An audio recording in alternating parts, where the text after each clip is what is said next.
The challenge begins.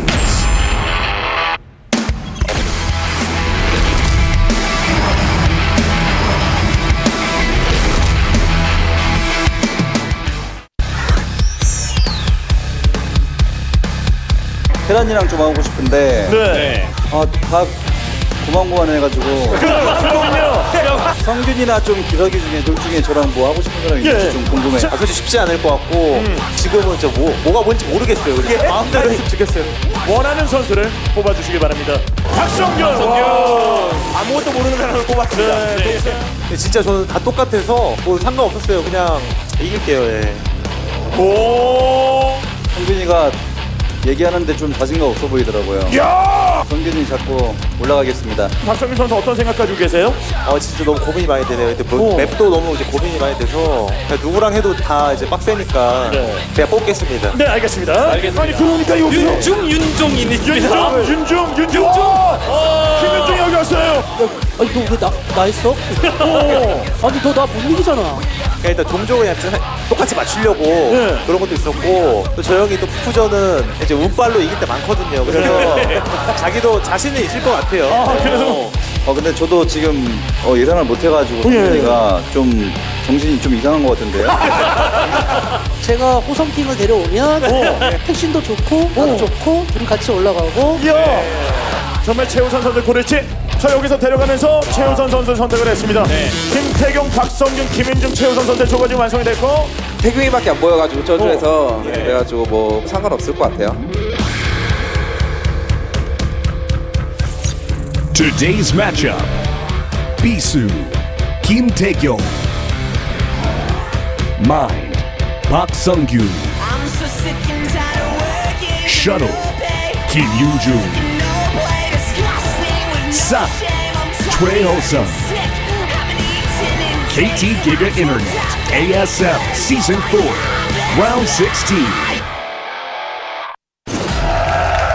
KT Giga Internet, ASL Season 4.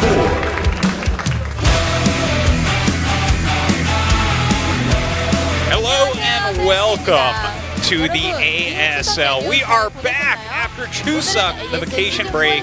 It's myself and Rapid here today, and it is first and foremost time for an interview with these players. That's right, Artosis. We have Stargirl, our wonderful host, here to talk to Group C of the ASL. So just going ahead and saying hi. Now we get a chance to talk to Bisu and see how he's feeling. 오프라인 경기 굉장히 오랜만이시죠? 네, 거의 Recently, 처음이라고 you 봐야죠. participated in a lot of remastered 좀 events. 세팅하는데 좀 시간이 오래 걸렸고요. And this is really the 나머지 애들은 first 좀 빨리 tournament in 끝내더라고요. remastered. 그래가지고 네. 좀 무섭네요. 오늘 컨디션 괜찮으신가요?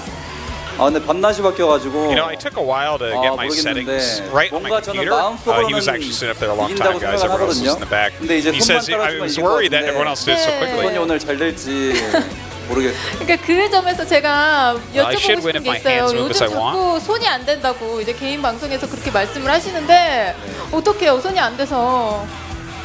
So recently on your personal stream, you've been saying a lot that your hands aren't moving like 군대 가기 전에 또 like you want them 우리 to. And he says, 대표님이 well, I think it's 직접 time to go to the 방문을 army. 해주셔서 군대 가기 전에 우리 용이 좋은 성적 좀 Like those 내보자 pets that go to the 이렇게 farm in the 말씀을 country. 하셨어요. 네, 그 응원이 도움이 많이 됐죠?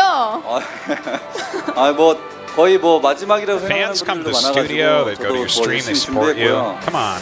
뭐 언제 갈지 모르지만 Says, 진짜 yeah. 마지막이라는 생각으로 최선을 This might even be 다하겠습니다. my last 네, tournament 이제 this 또 one. 지난 시즌에 So 이어서 I 이번 prepared very hard for it. I'll do 시즌에도 my 굉장히 best. 궁금해조라고 불만을 표하셨어요. 어떤 선수가 그렇게 두려우신가요? You keep complaining about your group because you think your group is the group of death. 그냥 갑자기 Who are 잘해지더라고요. you really afraid of the 성균이가 most? 그때 제가 뽑을 때는 못했거든요.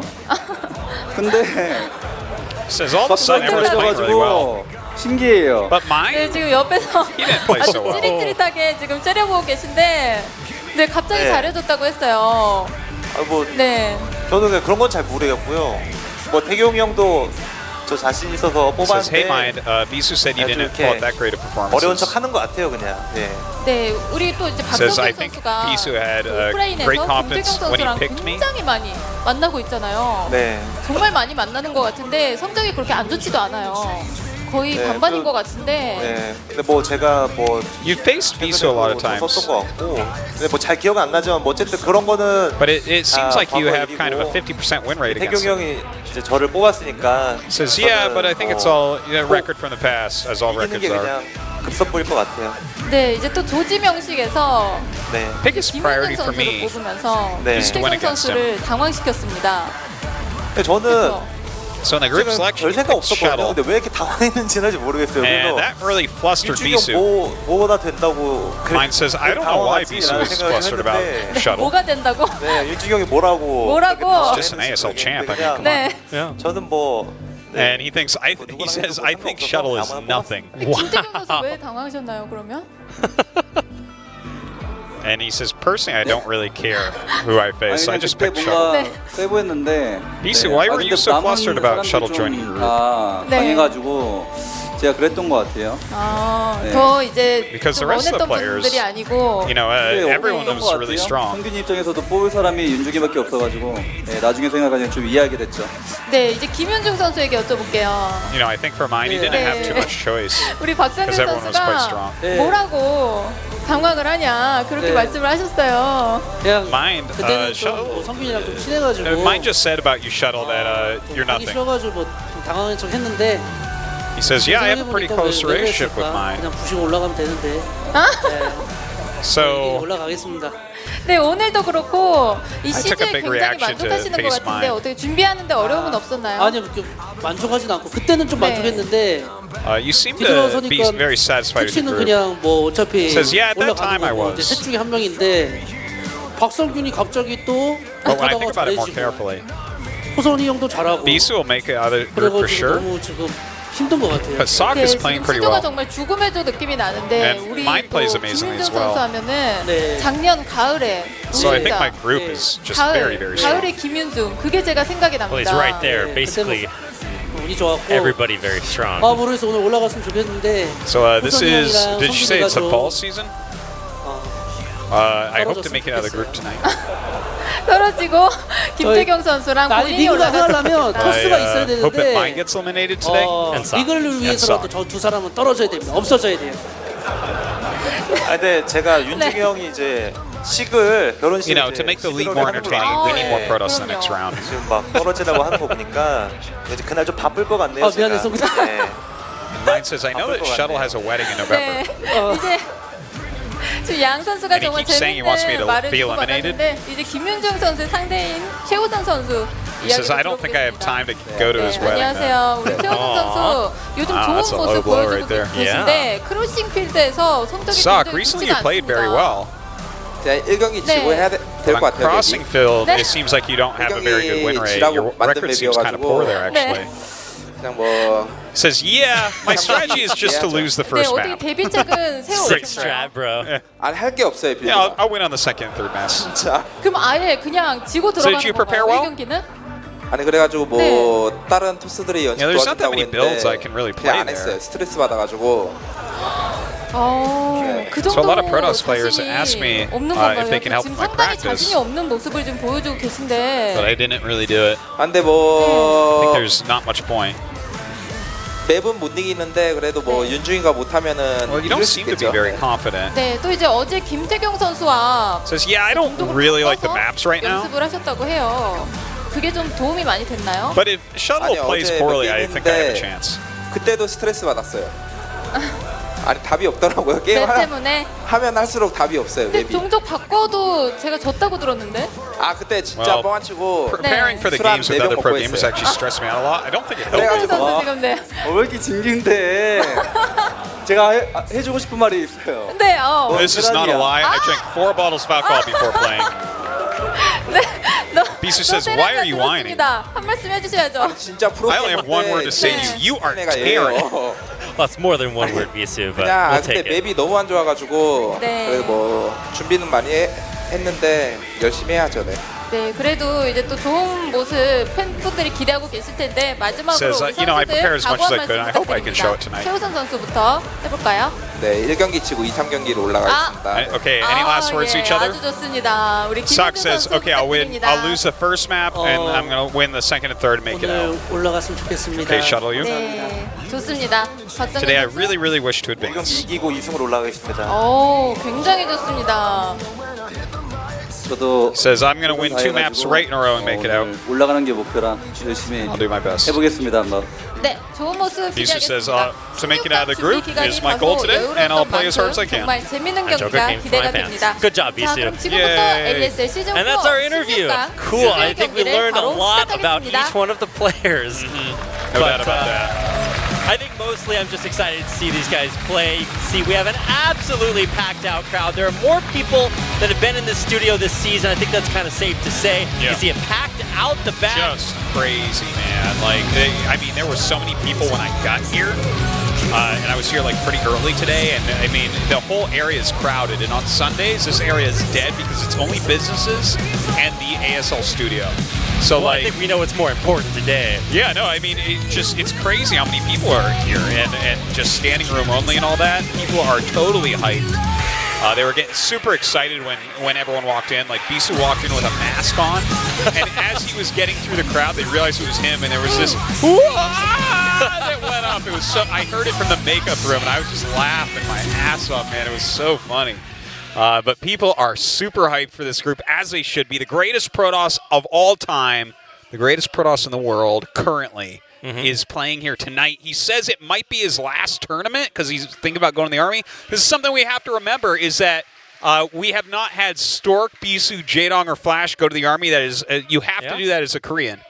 You can get it deferred if you're a pro gamer, and all of those players have at some point, but you can't do it forever. Yeah. Eventually, you do have to go, and it's kind of a big thing weighing on a lot of these players' mind. I know I was reading a great article on Jaedong talking about how this might be one of his final seasons playing as well, so we don't get these guys around for very much longer, so you have to take it while you can get it, and that night is tonight.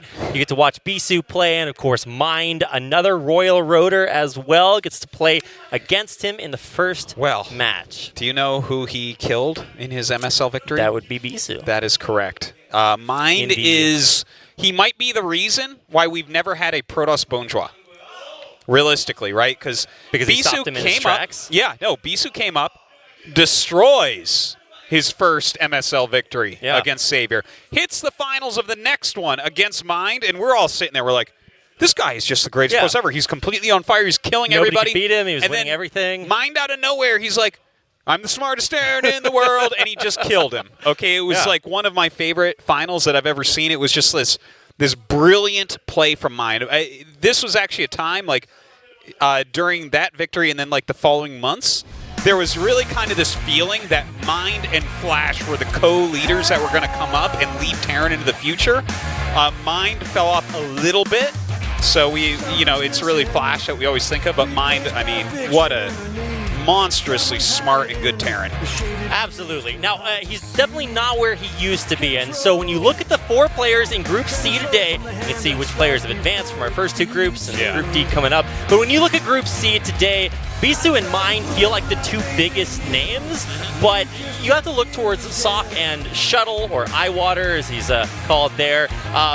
Both players that have had lots of success lately. Sock looks in great form. I know you were talking to me earlier about him being #1 on the ladder. And Eyewater, or Shuttle, is the only player besides Flash to have ever won ASL.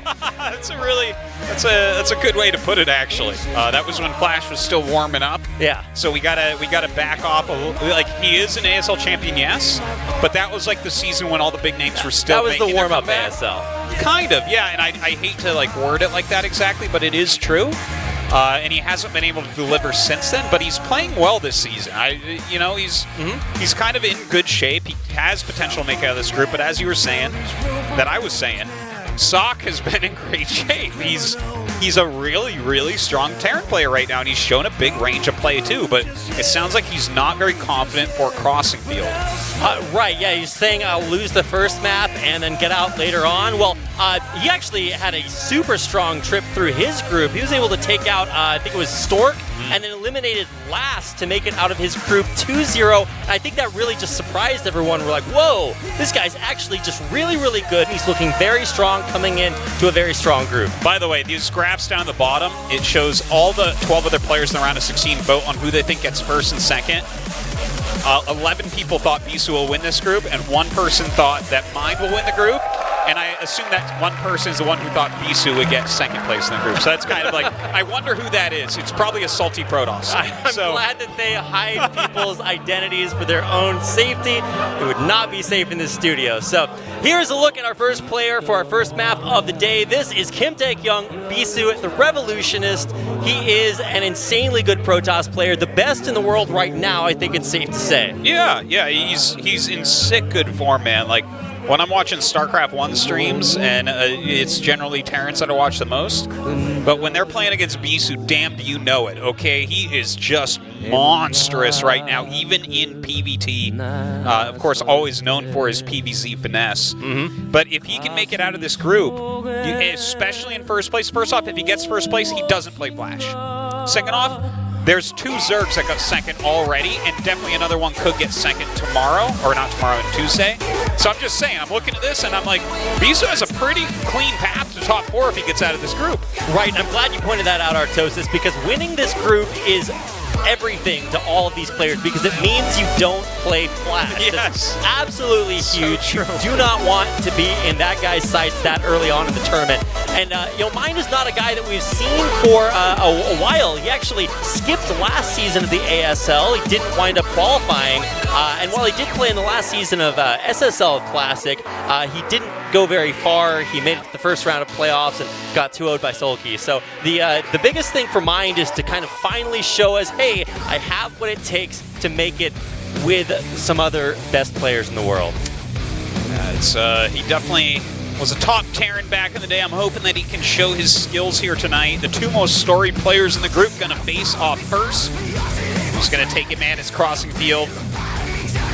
I just love it. We get to see 2 of the most storied players play off first, and then the next 2 players both up and coming and want to show how strong they are. And of course, all 4 of our players will be starting off on crossing field, and then of course moving to a map some would call Gold Rush, we call Skull Desert. Skull Desert. We'll get to that, and then of course maybe reinvent the name for Fighting Spirit if we have some extra time. But this is game number 1. Overplayed.scm is what I want to call that one, man. Damn, that's over 50% of my games every day. Fighting Spirit.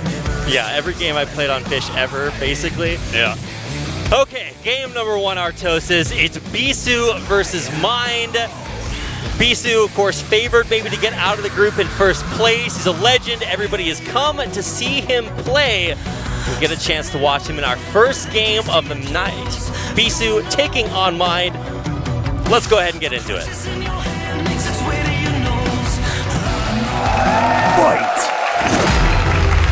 KT Giga Internet, ASL Season 4.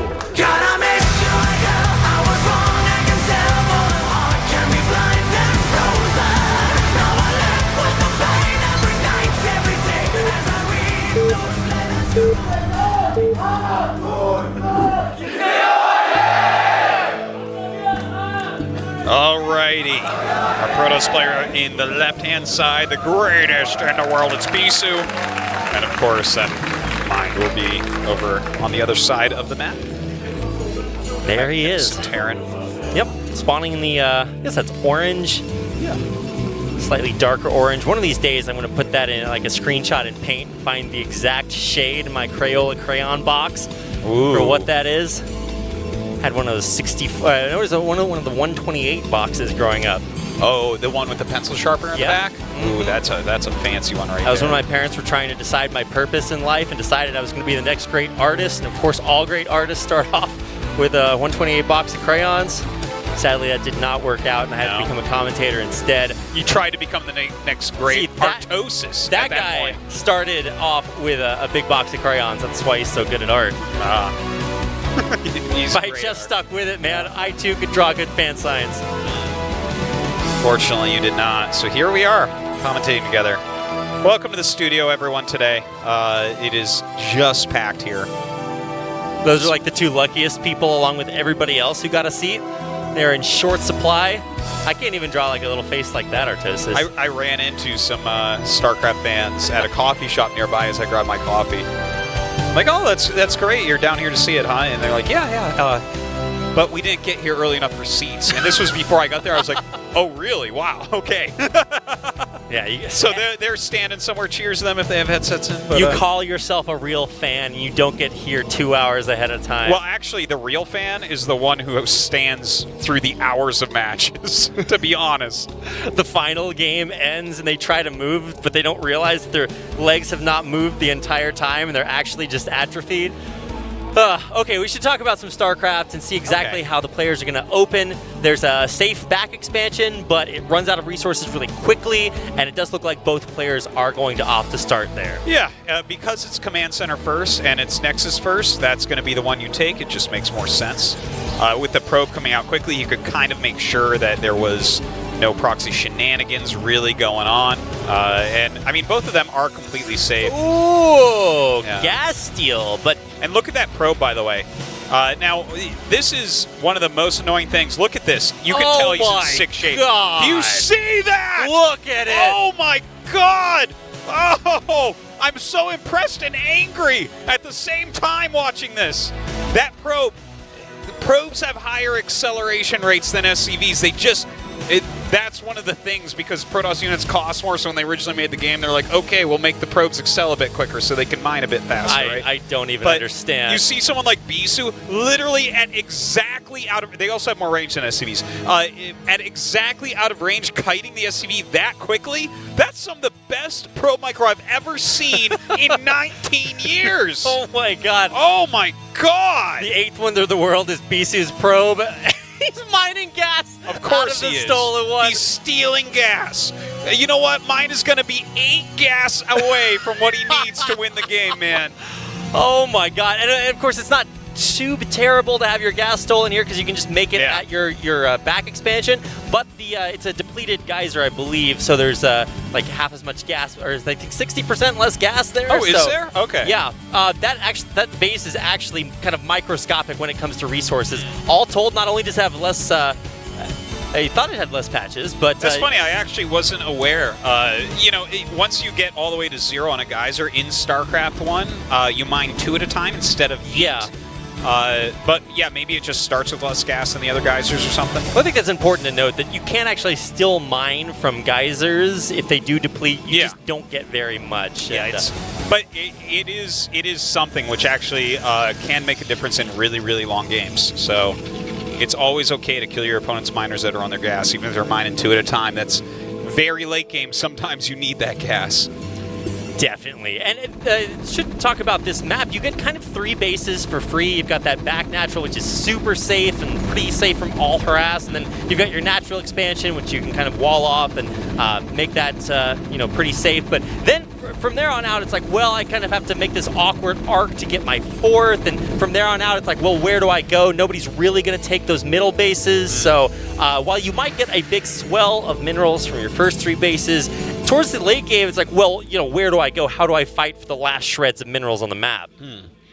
Well, we haven't seen too many games in TVP that have gone to that distance. In fact, all the matchups have been decided relatively decisively.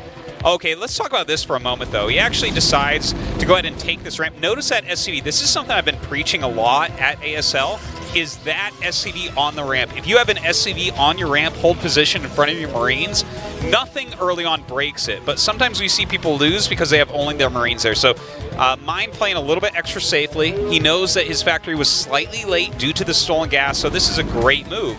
Even the Zella and Dragoon, if that's only Marines, he's already up the ramp. He's killed 2-3 Marines. He's microing around. There's SCVs having to be pulled. That one SCV is just fantastic on hold position there.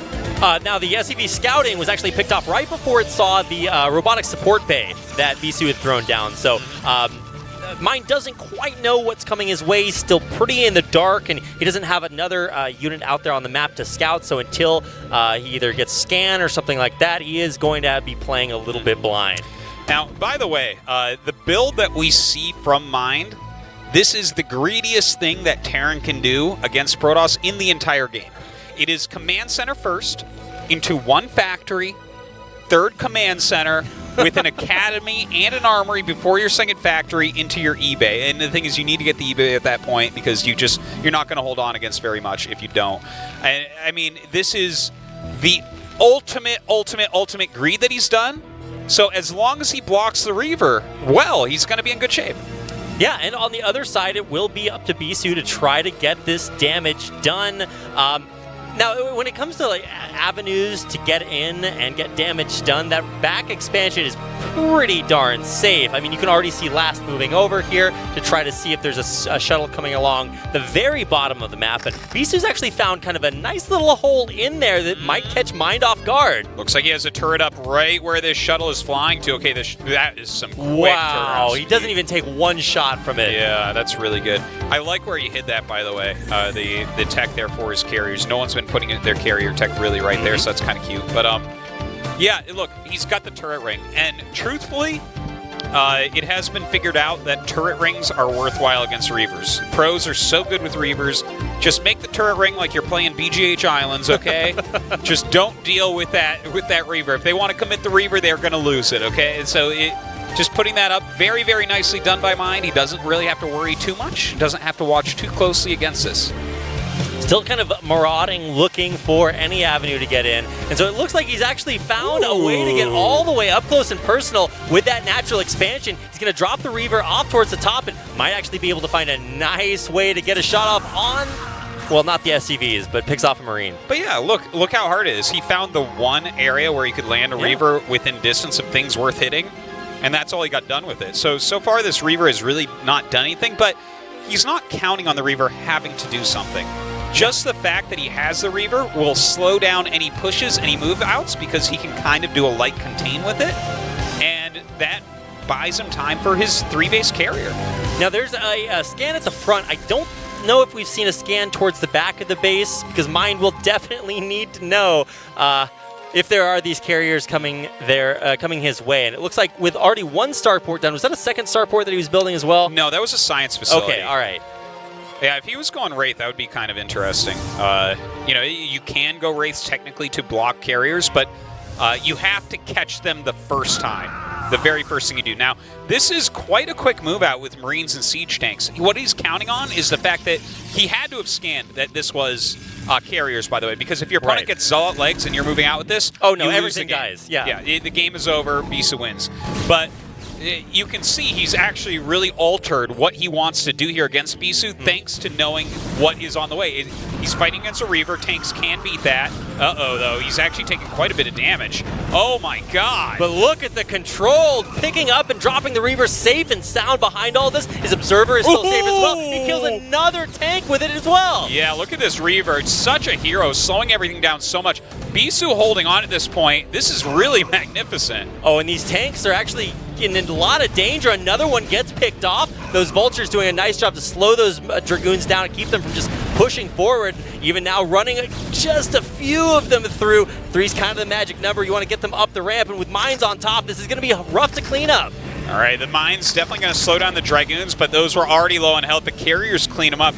Mind is in a very hard spot. I like the idea he had there, but the micro from Bisu was super, super awesome. And just the fact that he held off this initial push, I mean, what great moves, right? And now you look at this, and it's 3-base versus 3-base, but there's carriers out. No damage really has been dealt to Bisu whatsoever. Yeah, he hasn't taken hardly any industry losses. His economy back up and running, or has been up and running the entire time. But I guess on the other side, we really haven't seen too much damage done to Mind either, and he is really hitting macro mode hard.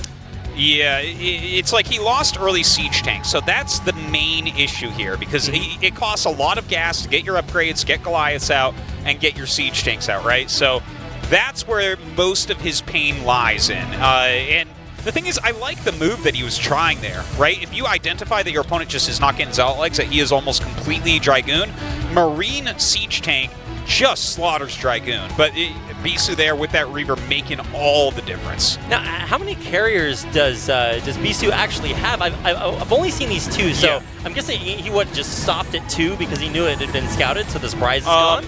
If he doesn't get at least 4, I'd be super duper surprised. I imagine that he's making more carriers at home. 2 carriers, like see these missile turrets? These hold off 2 carriers. You're not going to really do much. So okay, there are 2 more moving down. Yeah, yeah. And the thing is, realistically, you kind of want to just keep building them because carriers are a good unit. Especially on a map like this where you can kind of harass the back and then go meet up with your main army, right? You're not going to run Goliaths all the way down to push the carriers around. You can only play defensively on that base. So definitely those are going to be quite worthwhile here. Yeah, and especially when it comes to these 4th bases, it's a really awkward way to move all the way around to those. And we do have our 1st and 2nd, 4th bases taken for both of our players. Those are, like I said, in a really kind of awkward spot. You were talking about how those carriers, or the missile turrets, push back 2 carriers. Well, now those other carriers are here, and with those missile turrets being taken out, that lets this shuttle get all the way in. Yeah, he's going to drop some Zealots as well. This is a really popular move. The Interceptors taking all the turret hits, just dropping for a little bit of extra damage. Mind kind of ready for it with the siege tank in place, and now counterattacking here. Let's see what he can get done. Yeah, Bisu's army is in a nice spot to kind of surround this, or at least flank it from 2 sides. It's going to move it together as well, and now push it back on top of this high ground, but that's going to be a great spot for Mind to set up his tanks. Yeah, and as these carriers come back now, Mind has to run back. Like, this was an opportunity for him to possibly get into a good position, have a good fight. But Bisu was quick enough, and pushing him back here, he knows that the travel distance for the carriers are no longer attacking him. They have to be near the army. He can't take all that on at once.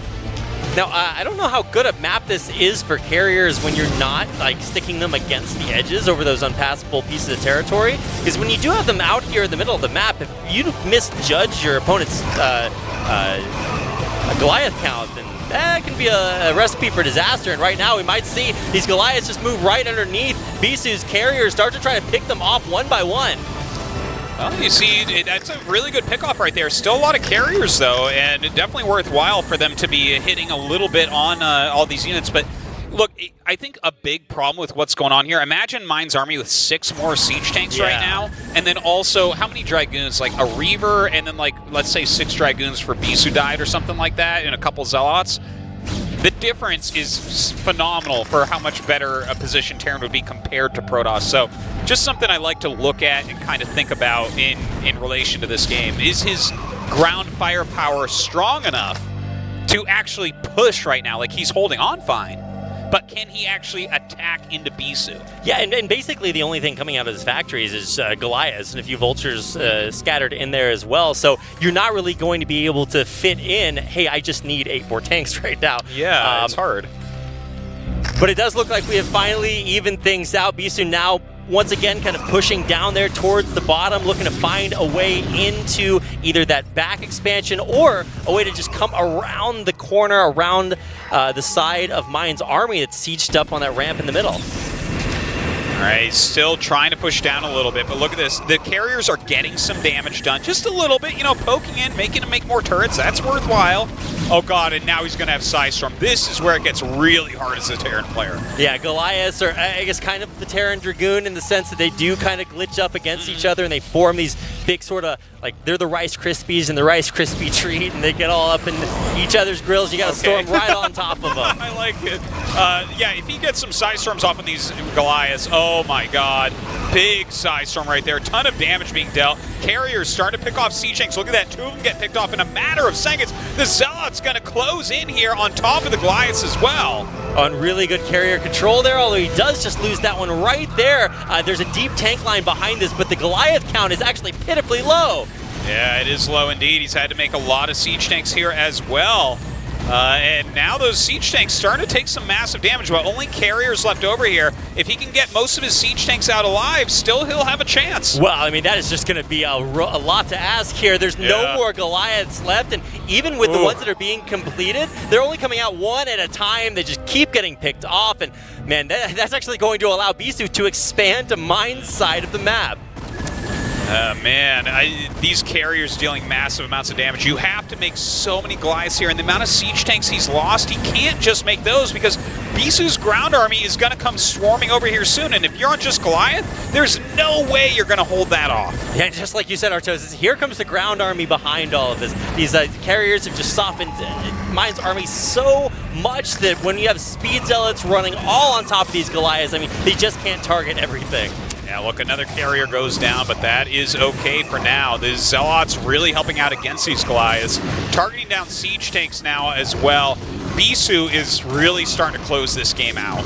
Yeah, I mean, even that one Goliath, poor Goliath, just running right into the middle of the David carriers. And the High Templar even just walking kind of painfully forward, storming everything. And I think this is going to be a GG Mind. Taps out. Bisu has taken game number 1. Yeah, this was really nice, and I think that this is some really interesting things that people can look at and kind of learn from this game. The Reaver opening was super valuable. Mine blocked it perfectly, yes, but as I was saying, it's not about just doing damage, it's about buying the time to get into carriers. If you're trying to go into your carriers without having made the Reaver, that push from Mind would have rolled through and killed the third base of Bisu. Almost 100%. Yeah. Really, it came down to that beautiful shuttle micro, the Reaver really holding on, dealing hundreds and hundreds of damage to that Siege Tank Marine attack. And that's like, Bisu, I'm getting chills. Bisu executed that defense so well because when Mine knew what he needed to do and moved out, I was looking at it, it's like his army was better. Mind had the better army there. He had a great timing there to possibly get damage done, but Bisu, with his beautiful micros finesse, his Reaver, holds on. Well, that's going to do it for game number 1. We're going to take a quick break and then come back for Shuttle versus Sock. Coming up next.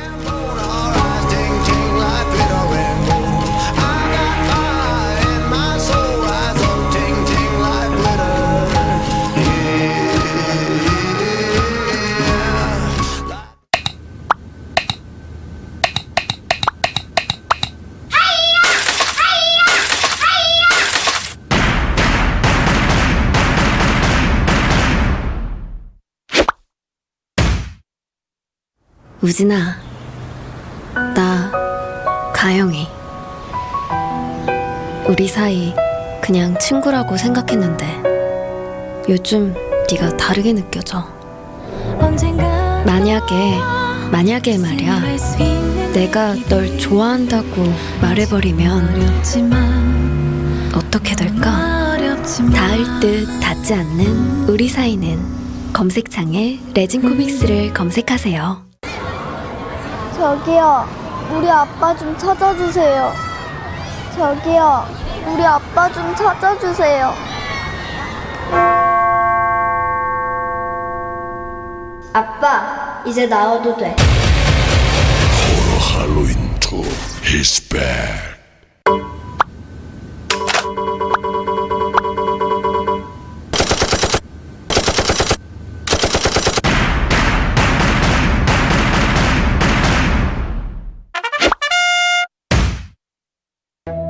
면도기에서 면도날은 날카로우며 섬세하죠. 그래서 쉴드가 필요합니다. 이중 윤활 밴드가 아래에 하나, 위에 또 하나. 그리고 시원한 효과까지. 오, 차가워. 질레트 프로실드 7. 쿨링을 더한 프로실드 7로 당신의 면도를 부드럽고 시원하게.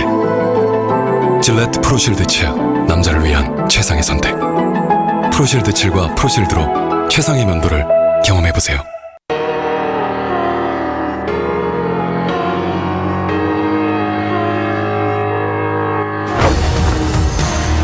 그녀는 나의 적이다. 운명의 적과 만나다. 타임. 경민대학교에서 ASL 시즌4에 후원해 주셨다고 들었습니다. 올해 개교 50주년을 맞아서 새로 신설된 게임 콘텐츠과가 앞으로 e스포츠 발전에 큰 힘이 되어주시길 바랍니다. 경민대학교 화이팅!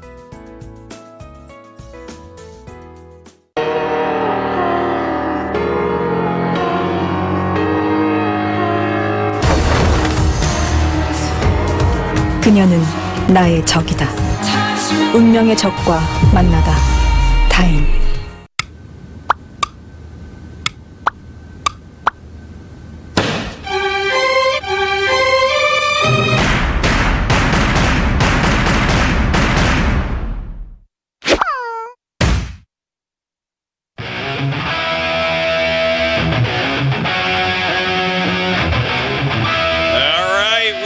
back after just a brilliant performance from Bisu against Mind, showing us what you can do with a Reaver that does no damage against a Terran. I tell you, that I just love it, man. Oh, God. Oh. You see the Reaver be kind of ineffective, not killing masses of workers. You're like, wow, Mine did a great job holding that. Well, yeah, but then Bisu did a better job when Mine pushed out to try to punish his carriers. Incredible game one. Let's go ahead and get into game number 2. Not only does he have a sick BGM, but he is also the ASL 1 champion. This is Eyewater. We might call him Shuttle as well, just because that was kind of his claim to his name, fame back in the day. But now he is back and looking certainly much better than he did last season. Yeah, he definitely is. He's been kind of semi-weak lately, but he's looking much better once again, so that's very nice. I like to see someone who's a champion, you know, he's already built a story here in ASL, do well, and especially, I just love people who have kids doing well, man. It makes me feel good. It makes me have hope. And he is a father, so cool to see him playing at this type of level in StarCraft 1.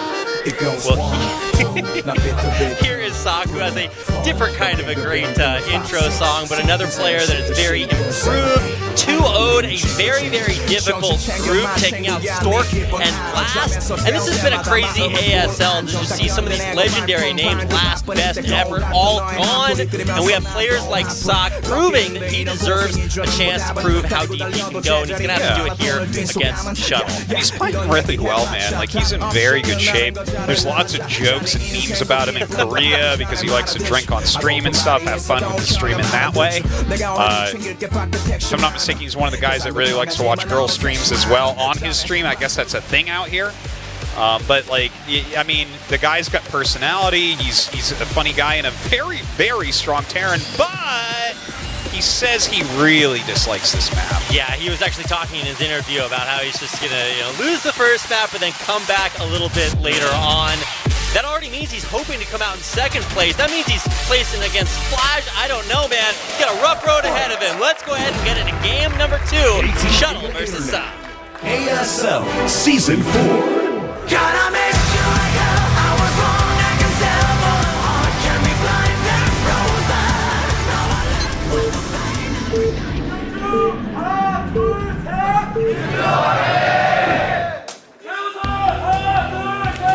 Alrighty, Purple Protoss wants to be called Eyewater, but uses the ID Shuttle in-game. I love it. Shuttle in-game. Love it. Nice, nice. There's his opponent, our brown Terran player, which makes it very difficult to see on this map, but at least he's not green. Yes. Okay. All right.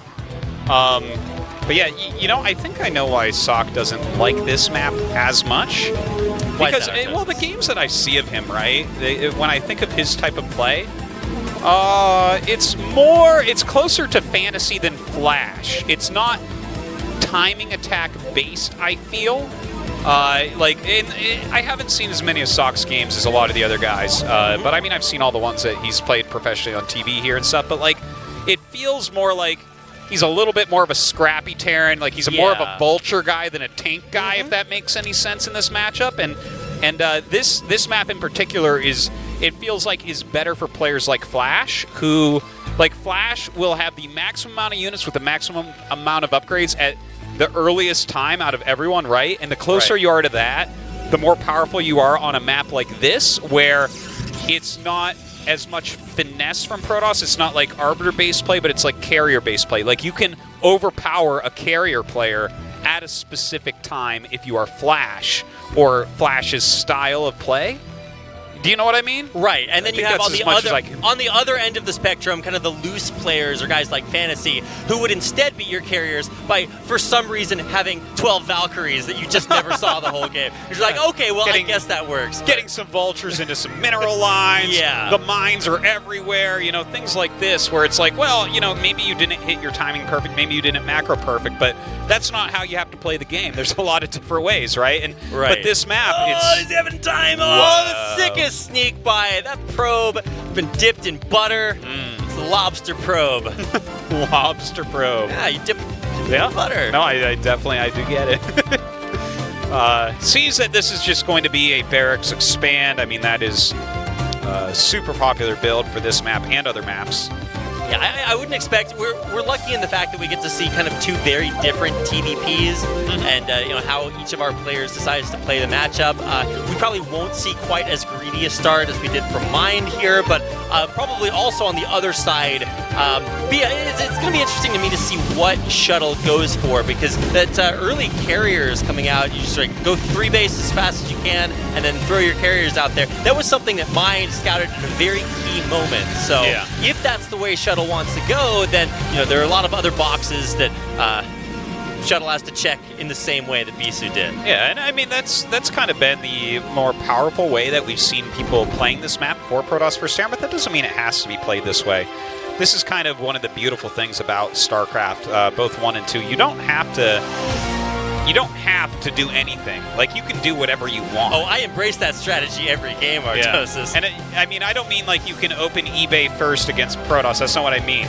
There is a certain amount of things that you must do, right? Like you must not get supply blocked. You can't just do stupid things, but like Shuttle can play a good, strong game here without carriers if he wants. I mean, that would be a little bit surprising, but it's within the realm of possibility for sure. I have to write down, don't open eBay first anymore. I think I might have found what I've been doing wrong, Artosis. Yeah, you really like that +1 armor. I tell you, man, the earlier you start your upraise, you surprise them. Yeah. What is up? My +1! Ugh! I never see it coming. See that Marine? It would just kill the assimilator. So much faster. Well, the thing is, I picture you if you're going eBay first. I'm like, wow, you're so bad you'd actually get armor. I'm like, whoa. It's like Marine armor. It's like, what are you? What is My this useless for? units stay alive a little bit longer, like, you know, Artosis. Protoss armor. Protoss needs attack upgrades against anybody. But look, it looks like Shuttle is going to be going for a quick third command, or third hatchery, third nexus, whatever you want to call it. Eyewater, Shuttle, whoever. Look, there's a lot. The English language is really big. We got lots of words for lots of things. But it looks like he wants that very, very fast pace. Look at that little sneaky Zealot. How does he get through those SCVs? Oh, denied. What is up? That was like that awkward thing that happens in the hall where you both go left and then you both go right, and like no one can figure it out. And look at this Marine control. See how good the split is. Zealot going to get in for the scout, of course, but his nice little brother coming down here. This is the one that is going to be looking to harass these workers. But another great glitch there. These are like bionic SCV commandos. See how good the Marine control is. Not great, but at least the Zealot's still getting damage done. Super handsome play here with these Zealots. Like, he is losing a lot of SCV mining time. He's losing quite a few Marines. Look at all that mining time he's missing. Oh my gosh, it's really, really big. And another thing to mention, the assimilator is staying alive longer. Yeah. And sometimes when Terran is microing against something like this, they forget to put an SCV on the assimilator to keep attacking, and then it regains shields. And then sometimes also when your Zealot runs past it, if there's any sort of attack move on, they'll stop and attack the assimilator instead of the Zealot. There's all these little tiny things going on. Look at that, he kills an SCV.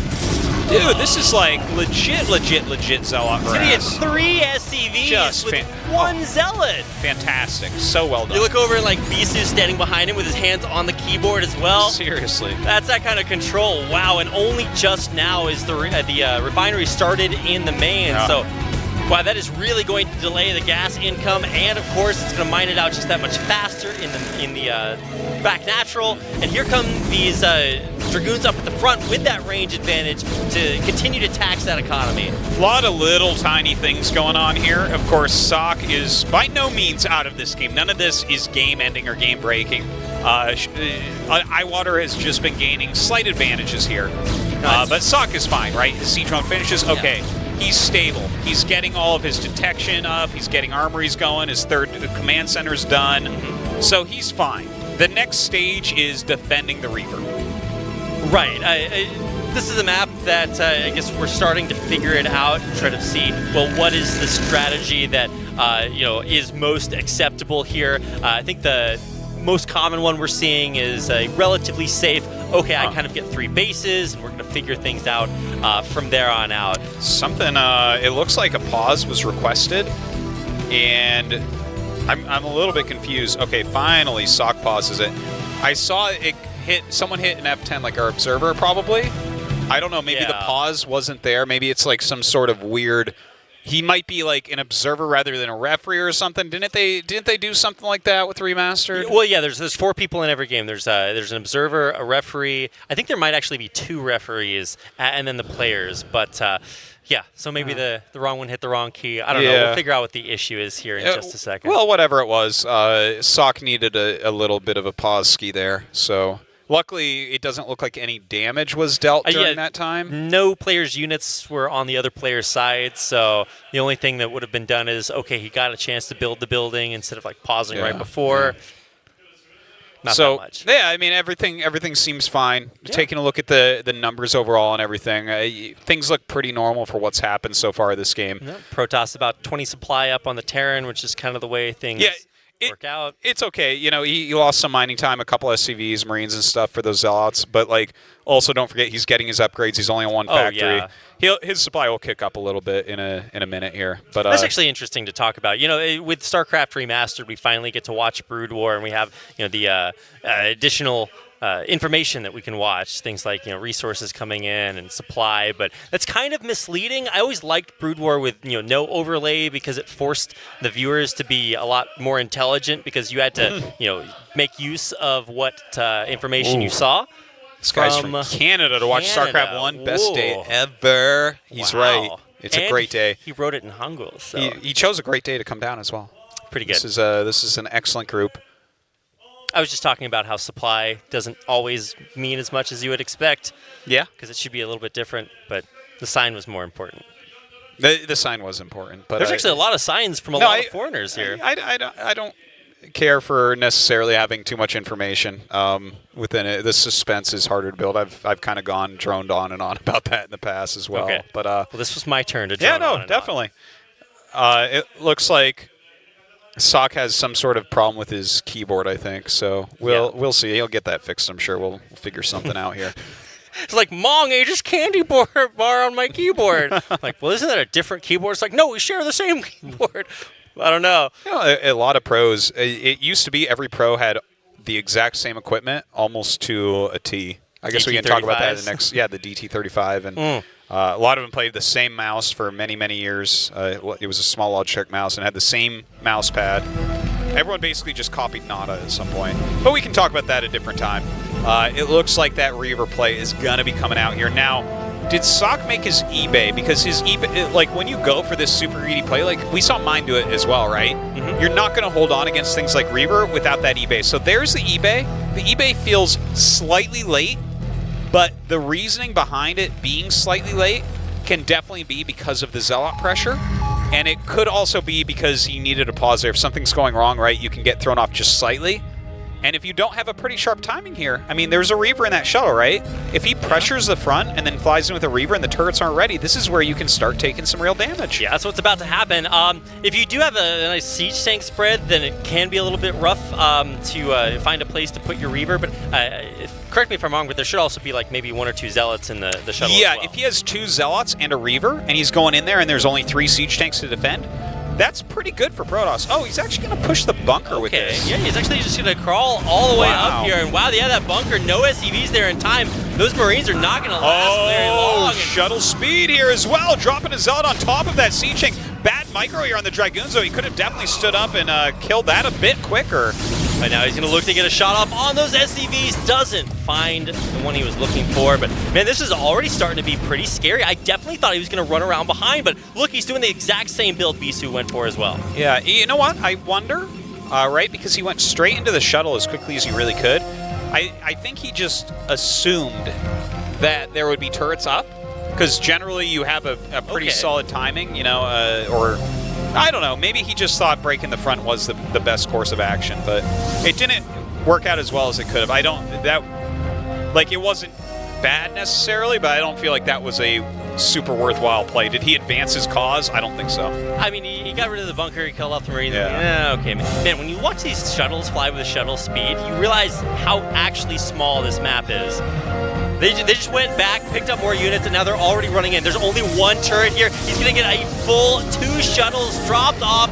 How long can that Reaver survive? It's actually not being targeted. He's targeting both of the shuttles, but their Scarab shots aren't actually as good as he would have hoped for. Yeah. Oh, okay. He gets a decent one there.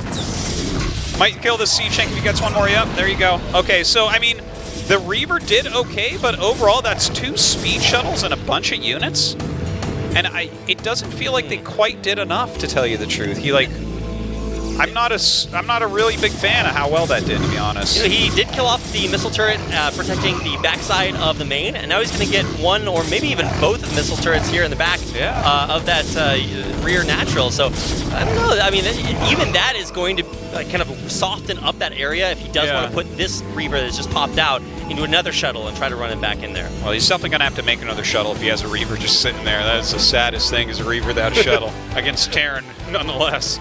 But Sock has, like, he's got some good production. He's got both his armories. It's kind of nice that he forced to cancel there on the science facility. So that's cool, but yeah, I don't know. That drop wasn't quite what I think Iwater had planned for us. Yeah. Now, the carriers have been revealed. I think we did see that just get scanned, but the reaction is much different than we saw in game number 1. Mind said, oh, wow, this is the opportunity for me to put the pressure on, and then he was held at bay by great Reaver control by Visu.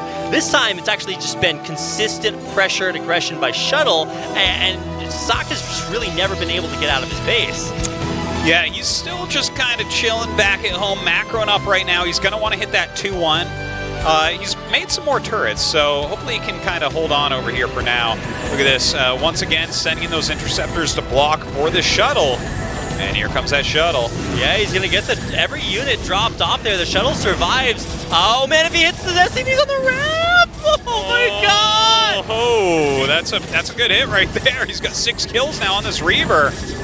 Getting a decent amount of damage done. Yeah, and those SCVs are not going to be mining. They're going to be running all the way to the natural through the main, and this Reaver has almost complete control of that back base. Yeah, and these units he's sending in to deal with it are not necessarily great units for cleaning up a Reaver. Now, okay, he's going to lose the shuttle, but it will finally pick off the last couple of units, but that was a very worthwhile Reaver. Second time's the charm.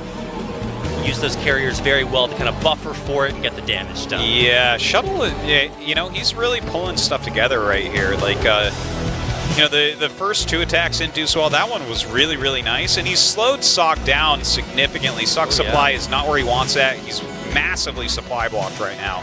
Like, he's been sitting at 118 of 118 for quite some time, so that is not a good place to be. And now, you know, with Shuttle taking his 4th base, macroing this well, whew. That's a hard army to deal with right now. He has transitioned into a ton of Goliaths, so he should be okay here, but it's the ground army that is really going to pressure him, because you look at that tank line, it's just, what is that, 7 tanks? That is not as much as you want against a Protoss that's maxed out. Yeah, this is really scary. He cannot actually attack right now. He must wait for his supply to go up a little bit, but it's going to go up quickly. He's got a good amount of factories right now, not exactly how many he wants, but good enough that he's going to get a strong army. Now, the scary thing, though, is he's not hitting a sharp timing here. By the time he gets across the map, Psystorm's going to be ready. And if you have Psystorm on high ground against this army trying to come in, that's tough for Terran. That's attacking up to high ground against carriers plus units plus Psystorm is a very, very difficult thing. This is like... This is one of the areas where Flash makes his paychecks, right? Where he's like, well, you can't have everything when I attack you. But in this case, Shuttle's going to have everything when he gets attacked. Looks like Shuttle continuing to pressure that back base. He's going to shove the carriers back up there, and of course the ground army right underneath it, while kind of the yin-yang as Sock looks to go around the other side. Here we go. Look at those turrets. That's like infinity turrets. Sock's just like, well, you'll never think to drop through this many turrets, or will he? Great place to put the carriers. They are super safe. More carriers coming in, and all these tanks unsieged, but now will siege up. The speed lots not actually totally in the front, and so that's not the engagement Shuttle wants to take. No, certainly not. That was very, very good right there for Sock. So definitely starting to pull it together. He's getting closer and closer to max, so that means he can fight much more easily here. Does he have enough Goliaths out? Now the carrier's targeting down quite a few of these Sea Chinks. A good amount of Sea Chinks still left alive, though. Yeah, the Goliaths are way in the back, but thankfully those Charon boosters are able to allow them to still hit these carriers. But great carrier control there by Shuttle. He's able to keep the interceptors forward, the carriers back. But ultimately, there are enough Goliaths to hold that position for Sock. Ooh, look at that shuttle taking that nearby base as well at this point. But as he pushes up here, you know, those attacks that we've been seeing with the carriers and shuttles coming in, if he's controlling this area, those no longer happen. He's denying this base, so these are good things happening. He's also taking his 4th base. Still, though, it's a pretty scary army that we have from Shuttle. He just has to be a little bit careful when Sock is all sieged up. Yeah, now these siege tanks are unsieged right now, and it looks like Shuttle is going to press right on top of it. Yeah, he's not actually sieging any of the tanks. There aren't actually that many zealots here, so the tanks in the back might be okay for now, but look at the side storm. Oh my god, just crushing so much. He doesn't want to storm all of his interceptors, but as the siege tank count drops, these Goliaths are just not going to hold up. Yeah. GG, Sock taps out. Shuttle takes game number 1. Yeah, this was a super fun game. I liked a lot of the different pieces of this game, and it's especially interesting watching the first TVP and this TVP. Right. The first TVP, there was like a lot of precision. It like with the mine is like hitting a very early timing after scouting what's going on, and then the Reaver just holds it with great micro, and Bisu closes out quickly. Here it was kind of a slugfest for a little bit, but over time, Shuttle with a completely different style, but the same strategy, but a different style gets the same result, right? So, yeah, I don't know. It's just kind of showcasing how different 2 Protoss players can play. I'm glad you called it a slugfest with all those Reavers getting in there. Yeah. I feel like if you're going to name yourself Shuttle as well, you should probably be pretty good with those. And I think you really showcased great shuttle play, able to get those speed shuttles across the map back and forth and find just the right places to drop them in the back. So that's going to do it for our first 2 games of the night, and will set us up for our winners match coming up next. That will put Shuttle against Bisu to decide the first player to make it out of this group.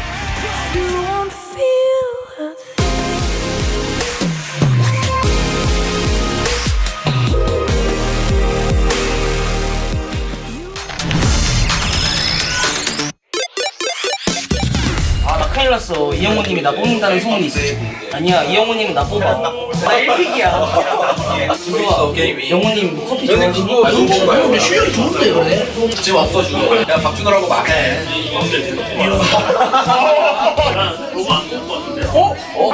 박준호가요. 와, 박준호. 배고프다. 아, 저 먹어도 되는 거야? 예스! 저거 우승 없잖아. 아니. 이거 봐, 호선이 형. 계란? 유일하게 먹는 동안. 약간의 먹힌 거 좋아해. 이럴 바에 그냥 차라리 영호한테 부탁하지 더 봐달라고. 해봐요. 봐달라고? 영호 어차피 너 맞아. 걱정이라고 영호 마음속에 있는 너야. 아니에요. 너 아니야, 너. 모든 걸 다 이런 표정입니다. 제동식 6링에 그거 건다. 6링이야, 봐봐. 진짜 무조건 6링이야. 아니야. 다른 한 마리 6링이다. 제동식 6링이라 건다. 제동식 이거 엄청 좋아해. 맨날 이것만 해. 아이고.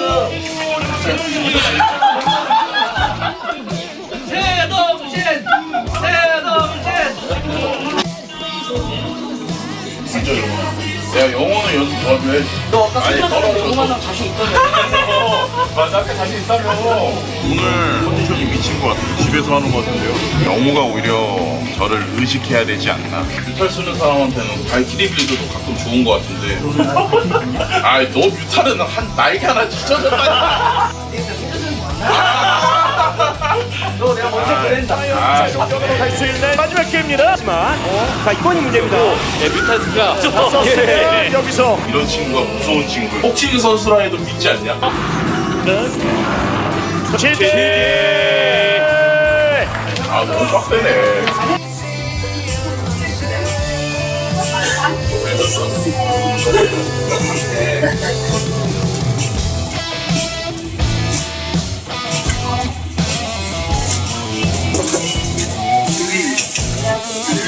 완전 조용히 아니었잖아.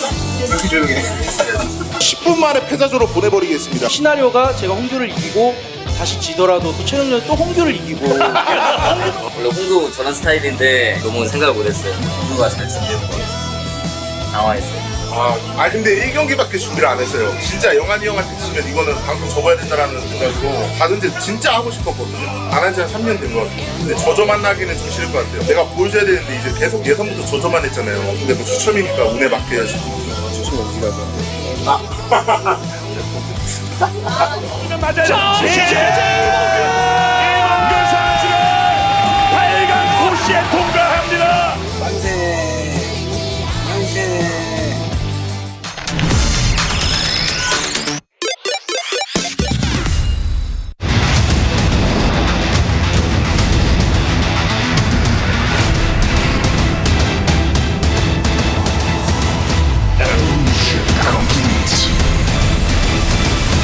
The challenge begins.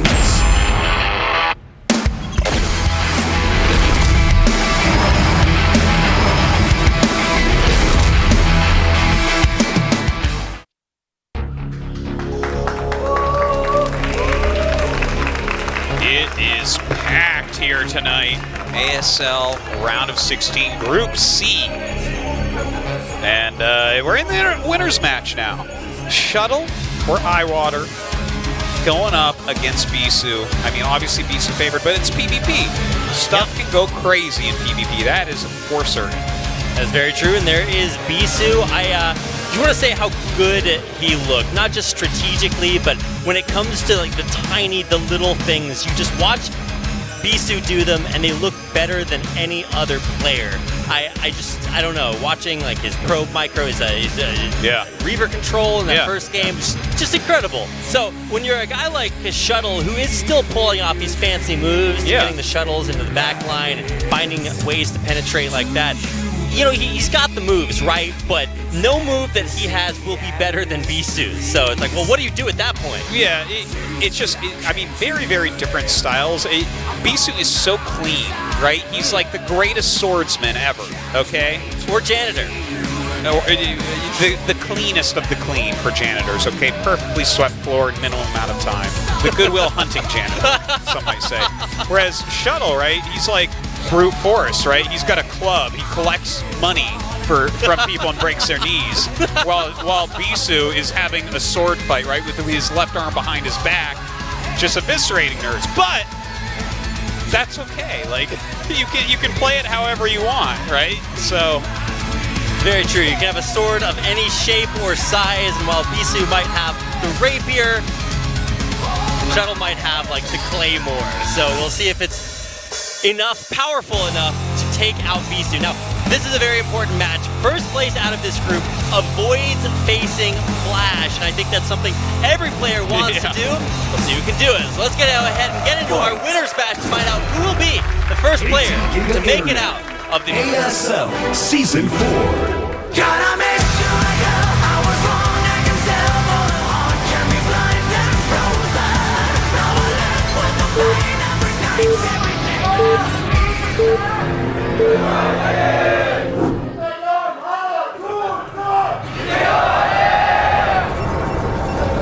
6 cheers for both players.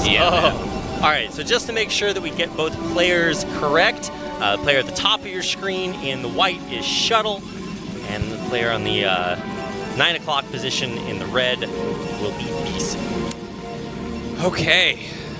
By the way, those cheers, the funniest thing happened before you got here, Rapid. What's up? The whole studio audience was already in here, right? And we had a guy up on stage who's trying to, because like you don't want everyone at once trying to do the Hanadu said Bisu fighting type thing, right?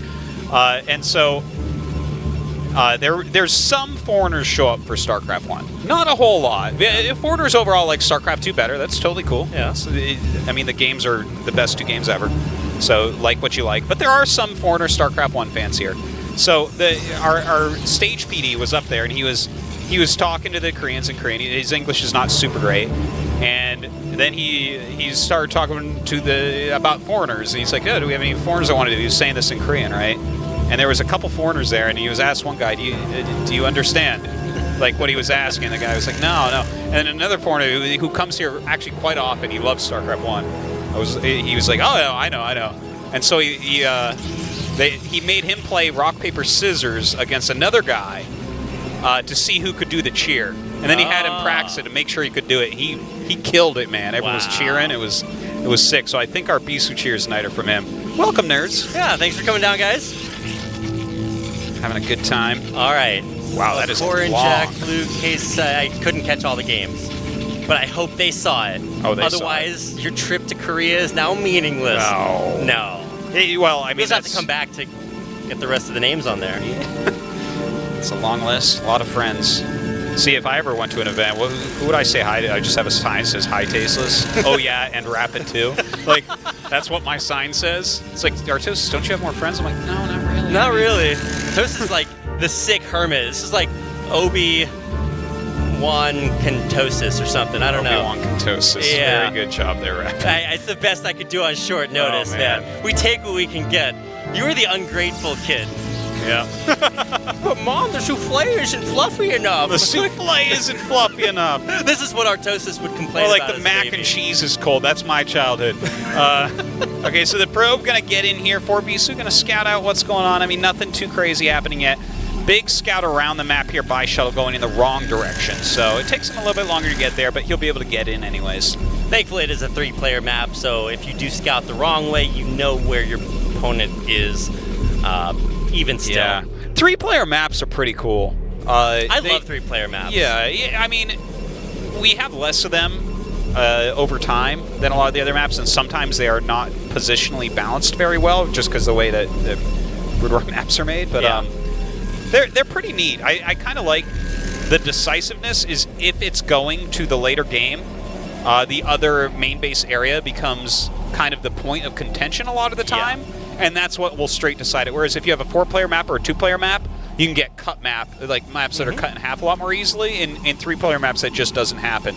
It's like there's a forced attacking involved. So it's just, I don't know, it's kind of neat. Yeah, in some either 2 or 4-player maps, you see aggression directed at the other player, whereas in 3-player maps, both players are trying to get to the same place. Yeah. So, and both trying to go there. One other thing is 4-player maps. If you scout it's kind of luck based, but like if you scout your opponent last on a 4-player map, almost never do you actually get intel, because they just by then have enough that you can't really scout in. Yeah, wall at the front or units there. Yeah. It's hard to get in. Yeah. Anyways, yay to 3-player maps, and I hope we see more. We call it a there's a higher impact of early decision making instead of luck based.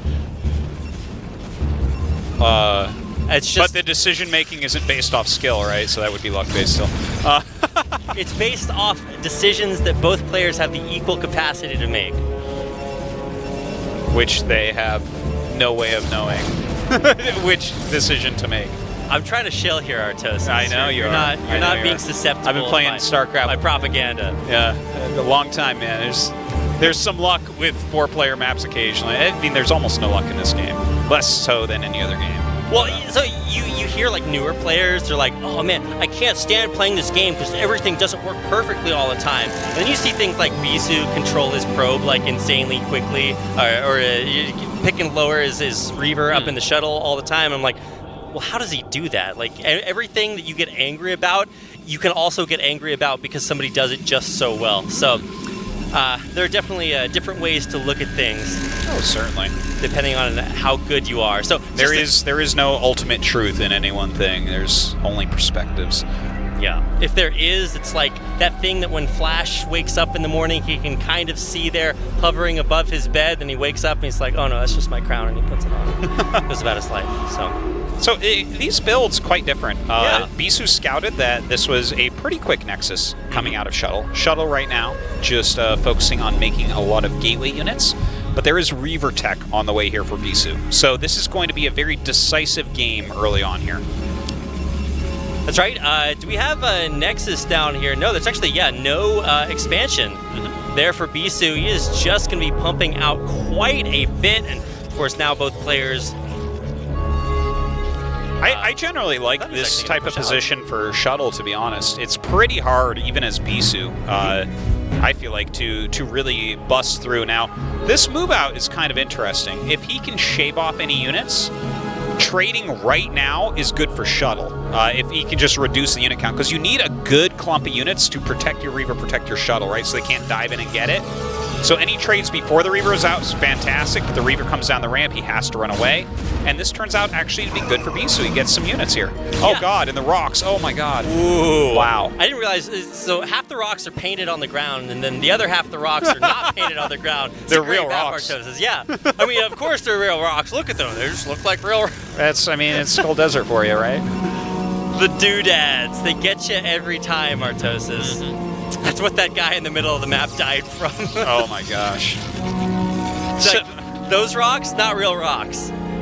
No, those ones aren't real. Yeah. Well, you can't build on them, so they're somewhat real. To what extent are the rocks real, Artosis? To the extent I can't build missile turrets on them. They're real in that way. So that pylon that's out there, that can draw a lot of fights. It makes it hard for Bisu to move in correctly. Yeah. So that is useful. Now a big flank is coming in here from Shuttle. He's going to try to come around behind. The my Shuttle God. is very vulnerably positioned there, but he will need to spring the trigger. I think he's waiting to see how far Bisu is willing to extend, and the answer is pretty darn far. Well, yeah, he's got to attack. He doesn't have a Nexus right now. He has to make something happen. Double Reaver coming out, but the flank is real here. A lot of his front Dragoons dying so quickly. Oh my god. That volley, just madness. Yeah, and this Reaver is actually probably going to survive. Bisu completely crushes the flank. He loses a little, but not enough. And this means Bisu crushes up the ramp. GG! Dude. Shuttle taps out Bisu. Perfect hold. That looked a little scary there for a second, Artosis, but oh, ye of little faith. Yeah. Our Lord and Savior Bisu survives. I like the ideas that Shuttle had there, but you can kind of just see the power of Bisu, man. This guy is the greatest Protoss ever to have graced the keyboard and mouse, and you can see it in his games tonight. He's just a step above. He's so magnificent. I'm so glad he got first place. Imagine a Bisu Flash Finals, how strong and good that would be. I mean, that could just be insane. I mean, he just looked so clean, so good. He's wearing his B suit. He's got his B shoes on. He's just all polished up and when ready he to go. stings, the stinger actually comes out. That's true. And then you look and you realize there's infinity stingers. Oh my god. So good. Now we get a chance to hear what Bisu has to say about advancing first 정말 쟁쟁한 in his 선수들 group. 사이에서 조 1위로 8강에 진출에 성공을 했습니다. 소감이 So amongst your 어떠신가요? very strong 저는 opponents, 근데 you 솔직히 오기 advanced in 전에 first place. 좀 How do you 자신감이 feel? 없었어요. 왜냐면 좀 Said, 게임이 안 됐고 Before I came to this 손이 tournament, 안 돼서. they 근데 actually 뭔가 have a lot of 경기장 왔는데 뭔가 좀 손에 so 안 far my 맞았고 preparation 긴장이 좀 많이 games, 되더라고요. you know, I 오늘따라. haven't 그래가지고 played 마지막에도 very 좀 well, and 뭔가 I was 긴가민가 really 했는데 nervous. 원리버로 갔으면 제가 막혔을 Even 것 같아요. when I had my 근데 이제 last 투리버 match 모아가지고 간 against 게 Shuttle, I 제 was 승리 요인 not sure at 같습니다. all that I was going to win it. 첫 번째 경기는 But 어땠습니까? I brought two Reavers and I 첫 was 번째 able 경기요. to get them 아무래도 all 이 the way 많이 there to his 사용을 한 base. 토스가 테란 상대로 많이 So 사용을 talk 하는 about the 이번 first 캐리어의 match 그런 against 조합을 mine. 보여주면서 아주 깔끔한 승리를 따냈었는데 the Reavers 그 and 어느 쯤부터 이건 내가 질 수가 없겠구나라는 생각을 하셨습니까? your Terran opponent. 그거는 근데 마지막에 이제 2일업 때 한번 나오는 거 What moment 이기고 were 나서 you sure that you were 그랬고 going to win that 그 match? 전에는 탱크 벌처 러시였을 때 그거 좀 제가 좀 쉽게 맞고 나서 이제 So the 게임 first 유리하게 fight I 들어갈 won 수 against 있겠구나. mine. I was really sure I was going to win from there. 이제 승자전에서는 I was able to get kind of got the idea that I was 정찰을 pretty ahead 통해서 of him. 하필 또이 드라군으로 So in the winner's 상대의 match- 넥서스를 확인했잖아요. 그때 어떤 생각 들었어요, 속으로? 근데 원래 제가 원리버면 져요. 예. So 근데 you 아니 were, 그러니까 넥서스를 you scouted 넥서스를 뭐 할 때 He saw 어떤 the 생각을 Nexus on the way. What went through your mind? 근데 빌드 자체가 제가 So what was 로봇을 going 이미 through your 한 mind? 상태라 이거는 윤중이가 빌드를 그래도 So 이긴 when you were scouted, you started to build a second Nexus. 컨트롤에 따라 달라지겠다 했는데 So when I looked 처음에 at 이제 his 드라곤 build, 두 마리도 좀 I 빨피로 thought, 만들어놨고 oh, Shuttle actually 트리버가 has 드라곤에 an advantage 잘 주면서 here, 돌발도 but 안 나가지고 his advantage was 그래서 좀 because 쉽게 이긴 것 of 같아요. his 그러니까 원리버로 갔으면 control. 졌겠다라는 So I think 말씀을 but I think that 하셨는데 my 좀 더 이 침착하게 Reaver 두 개를 control was 모아가게 된 Yeah, it did a lot of damage to his Dragoons. He had a double shot that killed 3 goons at once. 윤중이가 벌티하고 3게이트 할 것 같은 거예요. 저는. 그거면 이제 투리버는 못 맞거든요. 근데 로보면 이제 막을 수 있는데 좀 심리전은 이제 What do you 서로 이제 think? 한 거죠. 그래서 아래쪽에서 갑자기 드라군들이 could have done 이번을 differently. 잡기 위해서 And 막 Bisu saying, 올라오다가 yeah, I think if he had gone for the Robotech, then he would have had a much better chance. 리버를 제대로 못 때렸단 That's really 말이에요. interesting. 또 대박도 터졌죠. 네. 아무리 멍청한 리버지만 So we saw that his 바로 앞에 있는 dragoons. Oh, he had a dragoon that was stuck between the buildings. So he didn't actually have as much of an army out there as he could have. 훨씬 더 좋았던 것 같습니다. 네, 이제 8강에 오르게 Said, 되면 yeah, but the Reaper is just, strong enough to give me enough damage. 어떻게 준비하실 예정인가요? So you're going to face stronger players in the round of 8. What are your plans to deal with them? 방송하면서도 진짜 짜증을 되게 많이 냈어요. I don't know why. 깔끔하게 이겨놓고 왜 게임이 안 된다고 But 하세요? somehow I can't really play my game. 연습대가 잘 안 되니까 저 자신한테도 좀 I've been 화가 많이 pretty 나는 거예요. 그래가지고 sluggish in my streaming as well. 올라갈지도 Pretty upset with 몰랐는데 8강에는 진짜 how his play has been lately. 준비해가지고 한번. Yeah, I knew that I had a chance to advance, but I definitely was not 100%. 지금 앞에서 정말 So I'll definitely try harder. 인사 한 말씀 해볼까요? So that I finish more clearly 많은 분들이 in the round of 8. 이렇게 많이. So a lot of fans came to watch you tonight in the studio, Bisu. What do you have to say to them? So I know that this has been a big holiday, but I'm very thankful that my fans all came down to the studio. They asked Bisu, "Are you sure?" He says, "Absolutely." 저희는 잠시 It's 휴식 funny 후에 to see that he says he'll finish things more cleanly in the next round because it's hard to imagine such a thing. I mean, that looked pretty clean. Yeah. Just like our studio looks full. So we're gonna head to a quick break, then we'll come back with our loser match between Mind and Sub.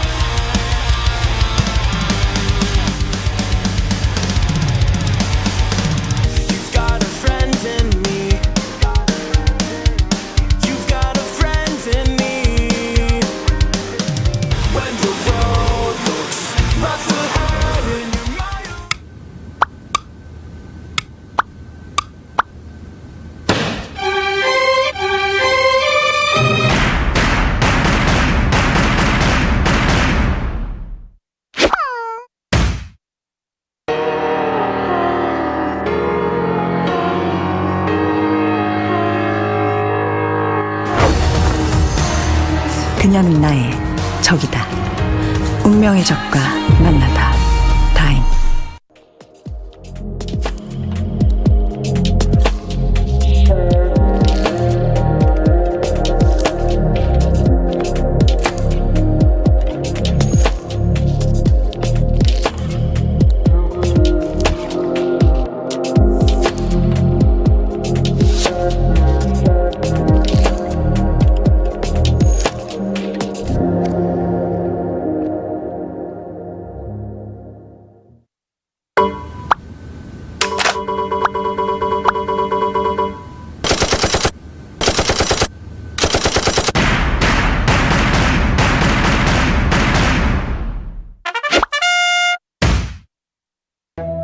면도기에서 면도날은 날카로우며 섬세하죠. 그래서 쉴드가 필요합니다.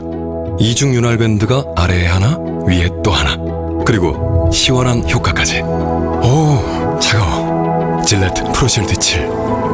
쿨링을 더한 프로실드 7로 당신의 면도를 부드럽고 시원하게.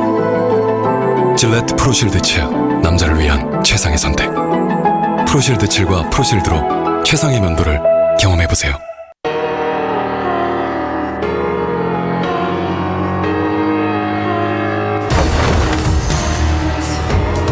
그녀는 나의 적이다.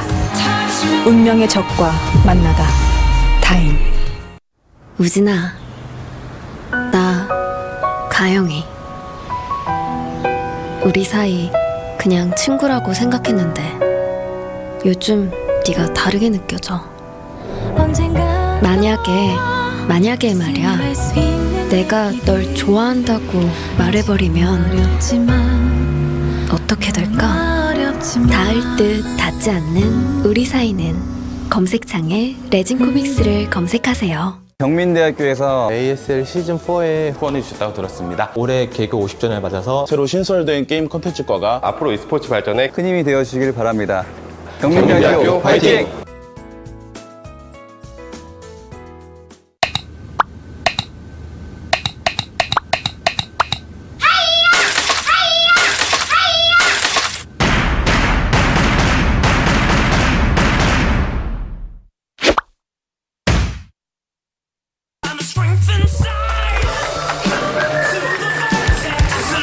Welcome back. ASL. Here we are. Bisu slaughtering this group. Oh my god, slaughtering this group. And he looked good doing it, too. Every time he wins, it's because he just has so much finesse. It's overwhelming. So yeah, no, I mean, it's wild. Just him showing his level here, and he just like completely precise, awesome play. And these other pro gamers are unbelievably good. These are some of the very best players in the world.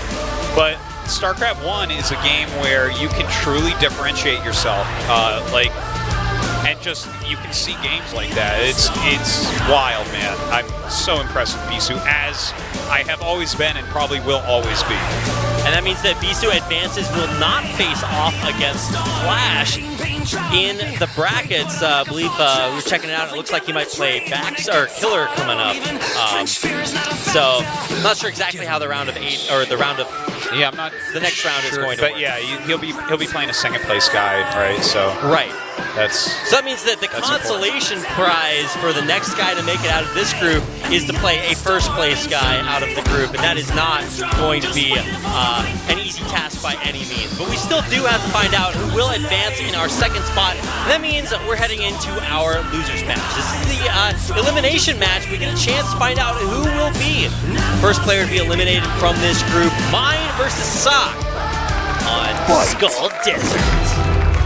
KT Giga Internet, ASL Season 4. Gotta make sure I was wrong. I can tell for the heart can be blind and frozen. Now I live with the pain every night, every day. As I read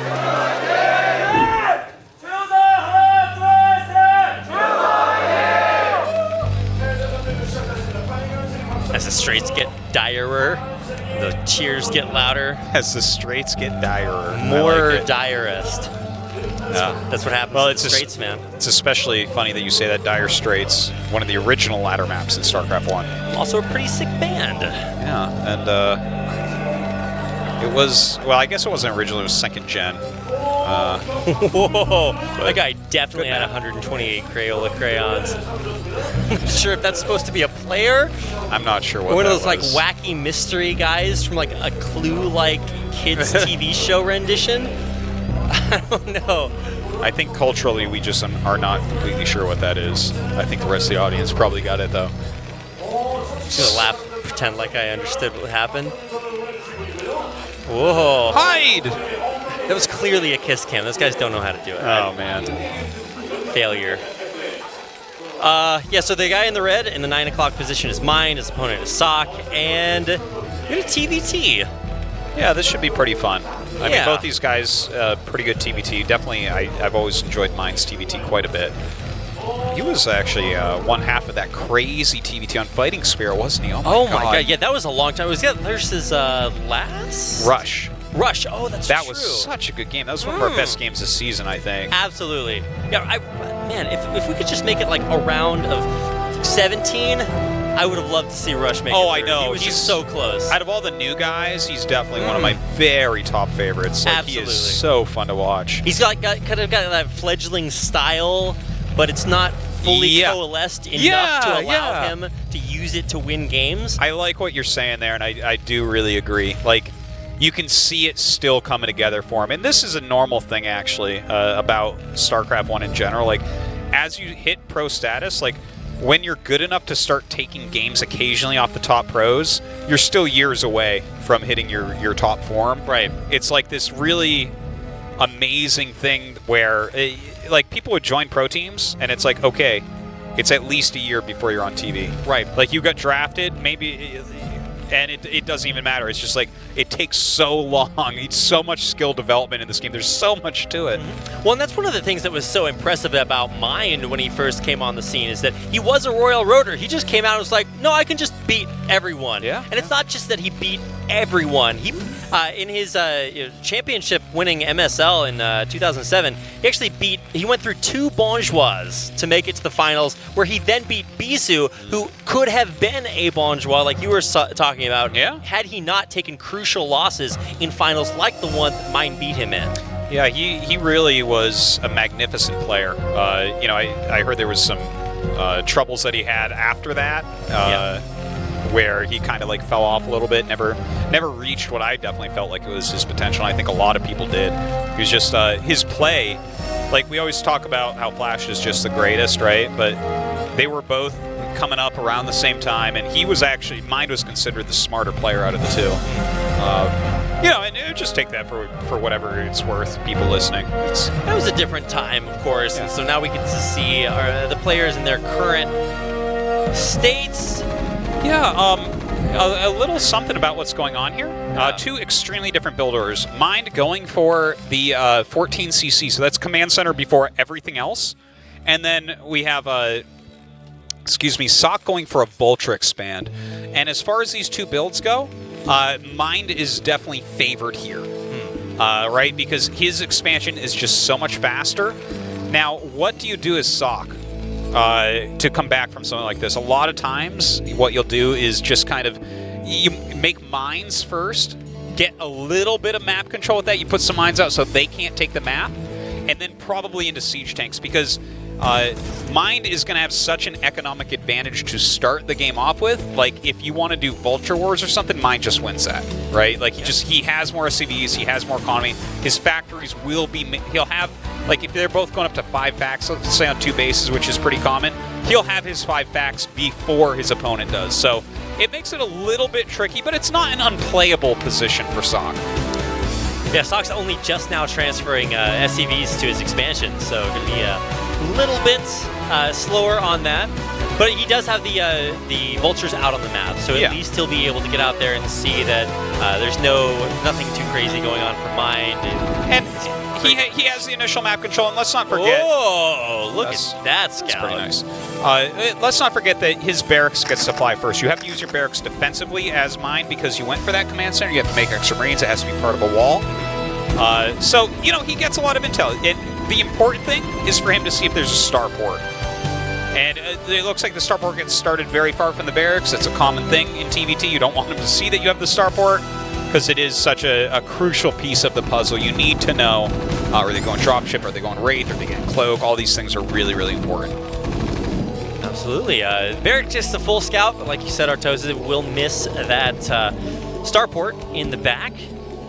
Maybe he's going to go for a follow-up or find a way to get to that. But yeah, like you were saying, Mind does have the higher economical start, so he will be able to fund things like that starport and look to see if there is one from Sock, and I don't think there is. Yeah, Sock can't really make a starport right now. It would be a very risky move because you will get behind on units because your opponent just has the bigger economy, right? Yeah. Like, he can just kind of afford a little bit more than you right now.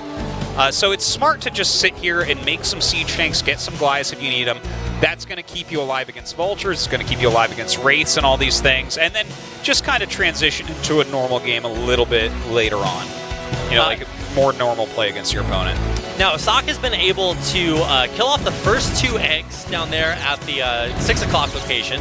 He's now going to start working on the eggs to give him access to the backside of Mind's base. And you can see that SCV just barely able to see that those eggs are being taken out, and so Mind will reposition to defend that path and maybe even actually kill off those assimilators to make it more difficult for units to pass through there. So, all right, this is a good move by Mind. He just doesn't want to be backdoored or anything right now. He's adding 2 more facts, so he's going up to 4 against 2. And, I mean, this is an okay siege tank count. I'm interested in this starport from Sock right now. And I do wonder what he wants to do with this. Does he just want to get some drop play going? That's not a bad call. He does have 3 Vultures sitting around. Definitely can utilize those a little bit. If he's going into Wraith, though, I find that really, really weird for him to go for a Wraith right now. It feels like too flimsy. Yeah, just in case, of course, there are those Goliaths in this main army that is now finally pushing out here for Sock and being annoying to that barracks that is scouting out there. But yeah, by the way, these Marines you see just kind of walking out, this is a really good way to use your Marines in this type of situation. They don't scale at all. They become completely worthless. So you just right-click them into minefields. That's it. Go check for mines. There you go. Thank you. Very worthwhile. Those Marines usage. are like me when I play actual Minesweeper. I'm just like, well, there's pretty low chance I'm not going to click on a mine to start with. No, every time. So Yeah, those Marines are the cannon fodder, the clay pigeons of Brood War that go out there and make things a little bit safer for everyone else. But here comes Mind with a couple of dropships that I don't think have been scouted out just yet. No. Yeah, it's interesting to me that he's going for this. Now he scans right there and actually sees those mines. Those were beautifully placed. So he'll drop right outside and be able to clean that up. So this is kind of annoying here. Yeah, you get the siege on the high ground, and it's just going to be way too difficult to deal with. The SCV is trying to rally up here, but those Goliaths will take them out before they can do anything. Ooh, he's way out of position with these siege tanks. That's really super painful, because now he's lost like 8-9 SCVs after getting a later command center. So he's just getting more far behind at this point. Farther, if you will. But the no, I won't, actually. More est fartherer. That's what he's doing. Fartherer. Finally. That's the most incredibliest thing I've ever heard. Isn't it just? I was homeschooled, Artosis. You can't hold it against me. Was that SCV killing? That killed a Marine that popped out. And SCV next to Marine, 1 versus 1's it easy. It's because SCVs like to pretend that the probe is the most broken worker unit, when in fact they just actually have infinity hit points. God. He actually just killed another SCV with his SCV that was building a command center. Mine is wrecking, man. Those good moves. Yeah, it's really on top of everything. Going to be annoying trying to get in there and harass that. But here finally is Sock saying, look, I've taken this damage. I can't keep letting you get away with it. Pushing out on the map. 3 dropships actually moving out right now for Mine. So he is going for that little bit of counterplay. Nothing really ready here. Oh, God. And I see actually he's turning around. That is always a very painful thing. Your opponent drops, gets in a position, you're in the middle of the map and turn around. It takes a while to get over there. Yeah, you know that he's going to be in a better, more entrenched position. Yeah. This is not 2 dropships like it was last time. 3, so many Goliaths and siege tanks. It's just going to be basically impossible to get up there. He's going to try it, sieging on the low ground, but of course, Mine gets the first shots.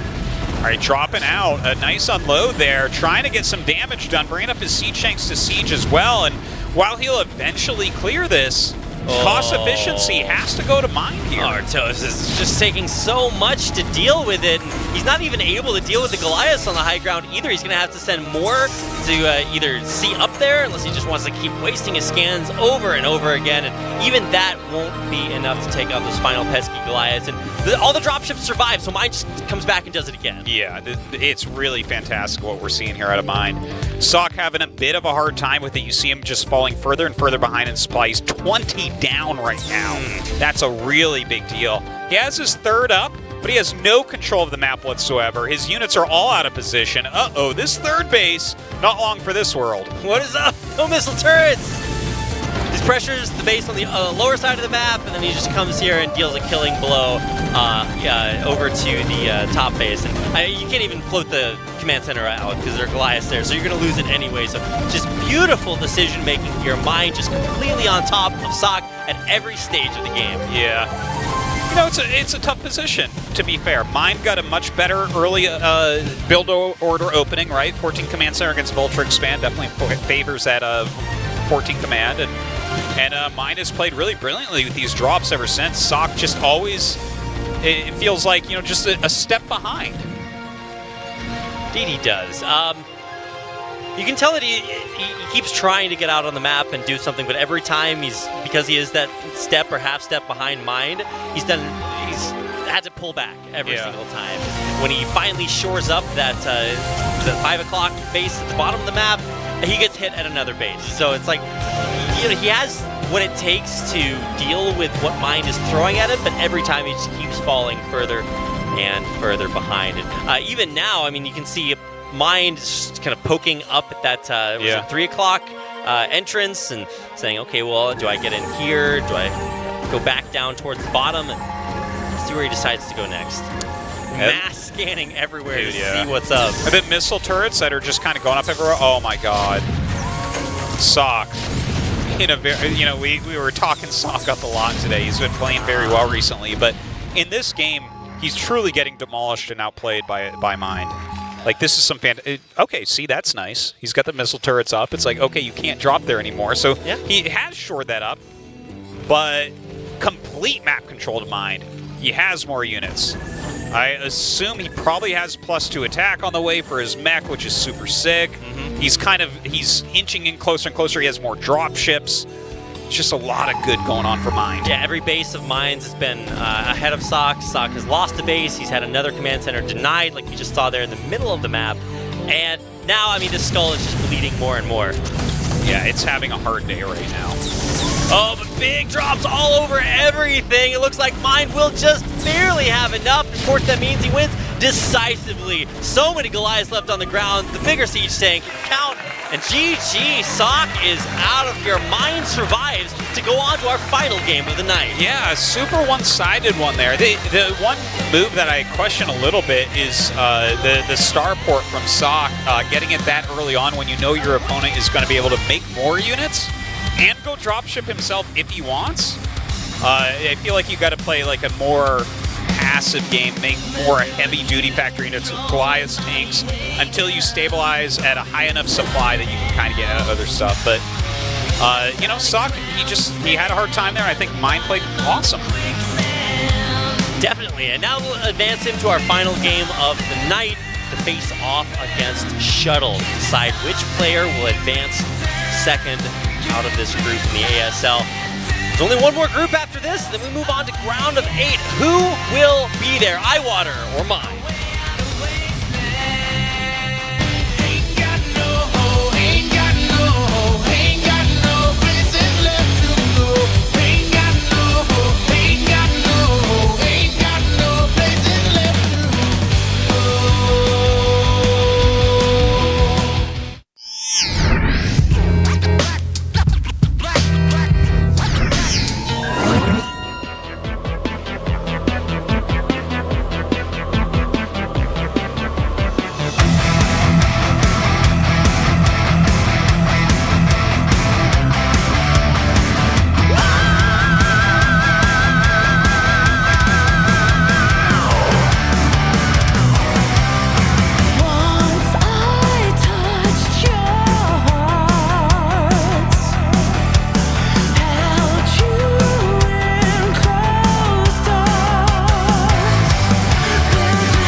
Now I live with the pain every night, every day, as I read those letters you wrote me. Gotta make sure, girl, I was wrong. I can tell, for the heart can be blind and frozen. Now I live with the pain every night, every day, as I read those letters you wrote me. I will long for the time when your lips would kiss mine and the promise was still unbroken. I will wait for tomorrow that may never come. I will wait in the name of love.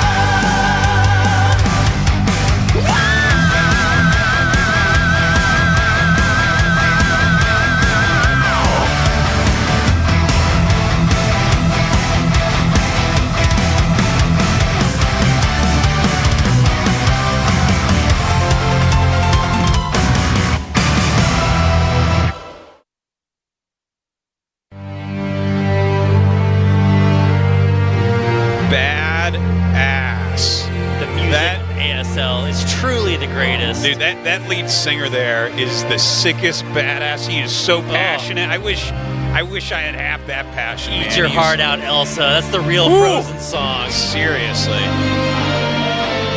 Well, what a better chance to highlight some of the sick music. Yeah, and of course, speaking of which, check out bktracks.com, I believe is his website. And he's on Twitter as well, like BKTracks, TRAX. Yep.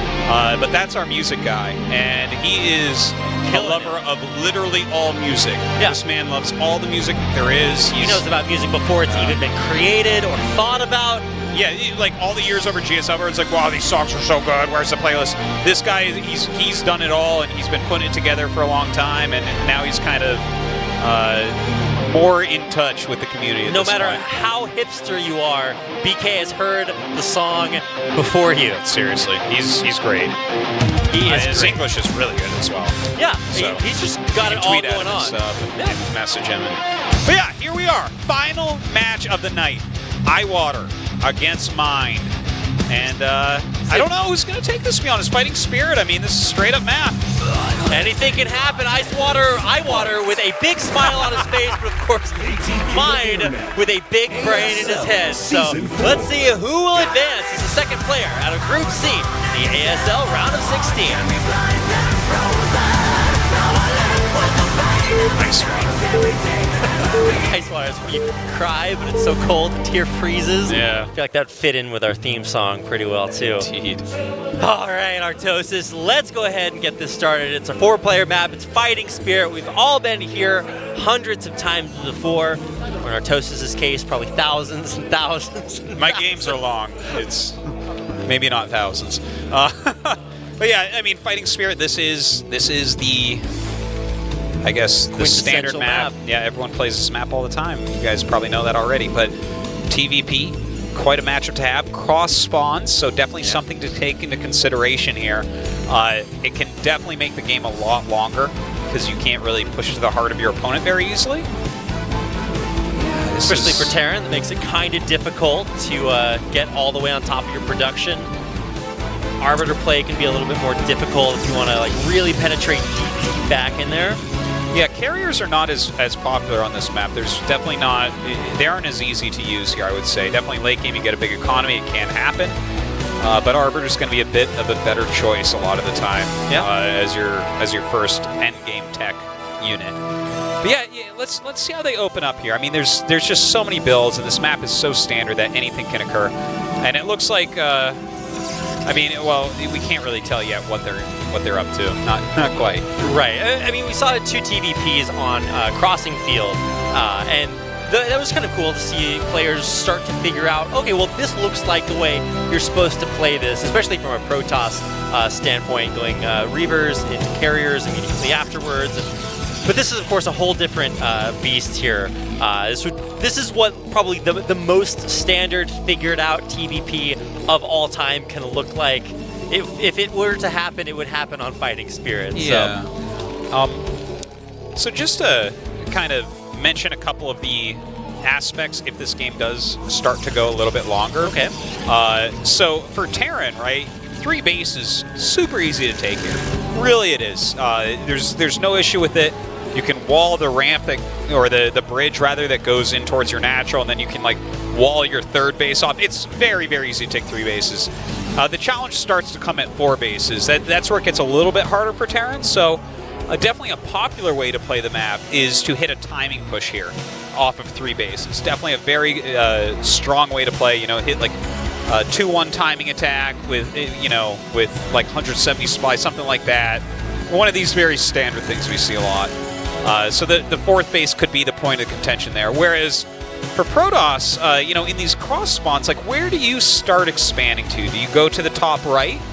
Because if they're attacking you that way, they can cover their 4th while doing it. Do you go to the bottom left? Well, I mean, they're super covering their 3rd base at that point. You're not really going to be able to attack them anywhere if you're expanding that direction. So just kind of, you know, some interesting aspects about where you want to go in these cross spawns as both players. Well, clearly the answer is to expand to the middle Artosis. I wish a Protoss would do that, man. They'll never see it coming. Two siege tanks away from being hit, like from your natural. Oh man, probably not that great. Well, now that the game is in widescreen, it's like you can actually just see there if you scroll it over a little bit from your base. That is not a base you see taken very much. No, certainly not. It's a weird game indeed, especially in a TVP. The map maker is just, I'll just put this here. Yeah. Actually, if we had to grade the weirdness in each matchup of taking that middle base, TVP is actually one of the less weird matchups to see that base taken, right? Like a TVZ, literally you'll never see that taken. No. A TVT you could see it, TVP you could see it. Oh yeah. I would say probably even TVT, as the game just does progress, you're probably going to see a command center floated somewhere near there to steal some minerals, just because it does become two geysers, man. Yeah. You control that middle, hey. It's all the money in the world. Yeah. Okay, so just taking a look at what's going on. Both sides look to be getting very fast expansions. This is just a ranged Dragoon expand. The way that he did it, this was really cool by Shuttle. He had his Dragoons back. He killed the SCV as it came in. You're always going to be kind of sending an SCV in around that time to see, did my opponent take a Nexus off of 1 Dragoon? That's like a very good thing to see. Or is he trying to pressure me right now? Then your SCV can get inside his base and see what tech he's up to. Yeah, and this is really cool control here by Shuttle. Be annoying, push forward. Ooh. Now his range is going to be the real decider here. Oh, just barely saving that 1 Dragoon. And now picks off the first mine. Oh, he could have targeted the second one. I thought that mine had actually come out of the ground there, but with this, the mine's going to hit the, actually I thought it hit the damaged Dragoon, but instead it almost killed all 3. We just saw Shuttle vastly out-micro-mined there for a little bit, and then that mine connected, and it ruined everything. But actually, if all 3 Dragoons had just exploded right there, we're like, oh, okay, well, you're clearly the inferior Bisu. Yeah. But it's funny because if that mine hadn't connected, he might have been able to kill the siege tank and make this command center not land yet. Yeah, can you imagine what a different game that is? If you kill the first siege tank, the Terran just cannot move out forever. It's so annoying. It's truly a tough thing to deal with. Now look at this. This is a great place to send a Vulture up with a single mine. You're kind of blocking that. It's gonna be kind of dirty for him to move up and take that. That's the most likely place for the 3rd base, so the Vulture going up there in general, just to check is nice. Now looking at what Shuttle's doing, 3 gateways, Robo, very, very safe stuff here. Yeah, he's going to have that observer out, and we'll be able to either clear mines that are annoying, like at the top of the ramp, so that Vulture place, but more importantly, he just will know what his opponent is going for. He'll see the expansion, the defenses, where the missile turrets are, if he wants to go for either drops or recalls later on. Everything will be his. Now, taking a look at what just happened here, the 2 Marines and Siege Tank go up to the 3rd base. Sometimes Dragoons wait up there to stall out expansions or anything like that. It's kind of annoying to remove them from the high ground. And now it looks like he's going to go out and put on some pressure. Now, he's gone 3 facts with 1 add-on, so he doesn't have a huge amount of Siege Tanks, but he killed a Goon and 2 of them got in the red, right? So you have to, like, kind of math out what's going on over and over again throughout a StarCraft game, and notice how those 2 are being kept a little bit further back as well. Like, if those get targeted down early in a fight, suddenly a lot of his firepower goes away. Shuttle moving northward to clear out that annoying mine at the top of the ramp. He will take that one out. Look to take his third base up there. No signs of expansion in Mine's future. He is just pushing way out on the map and trying to get into position outside the natural. And if you look at the way he sweeps through here, this is really quite amazing. Look at this, so he's catching him.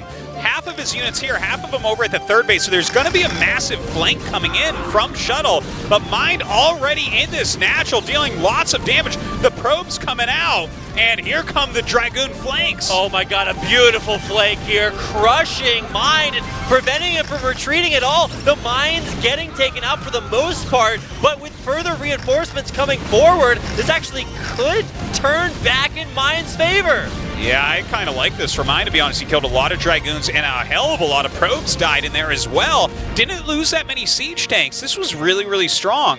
And Shuttle just kind of a little bit out of position there. Oh, 6 HP on that one siege tank. And yeah, I actually thought that Shuttle was going to come in with the flank and body block the siege tanks, take all of them out, and then all of a sudden we see kind of a situation like game number 1 where the Terran player's stuck in this awkward spot where he just can't have that critical mass of siege tanks that he needs. Oh man, this is a really crazy game already here. The Vulture's getting up here. They only kill one probe. The rest of this will be clean.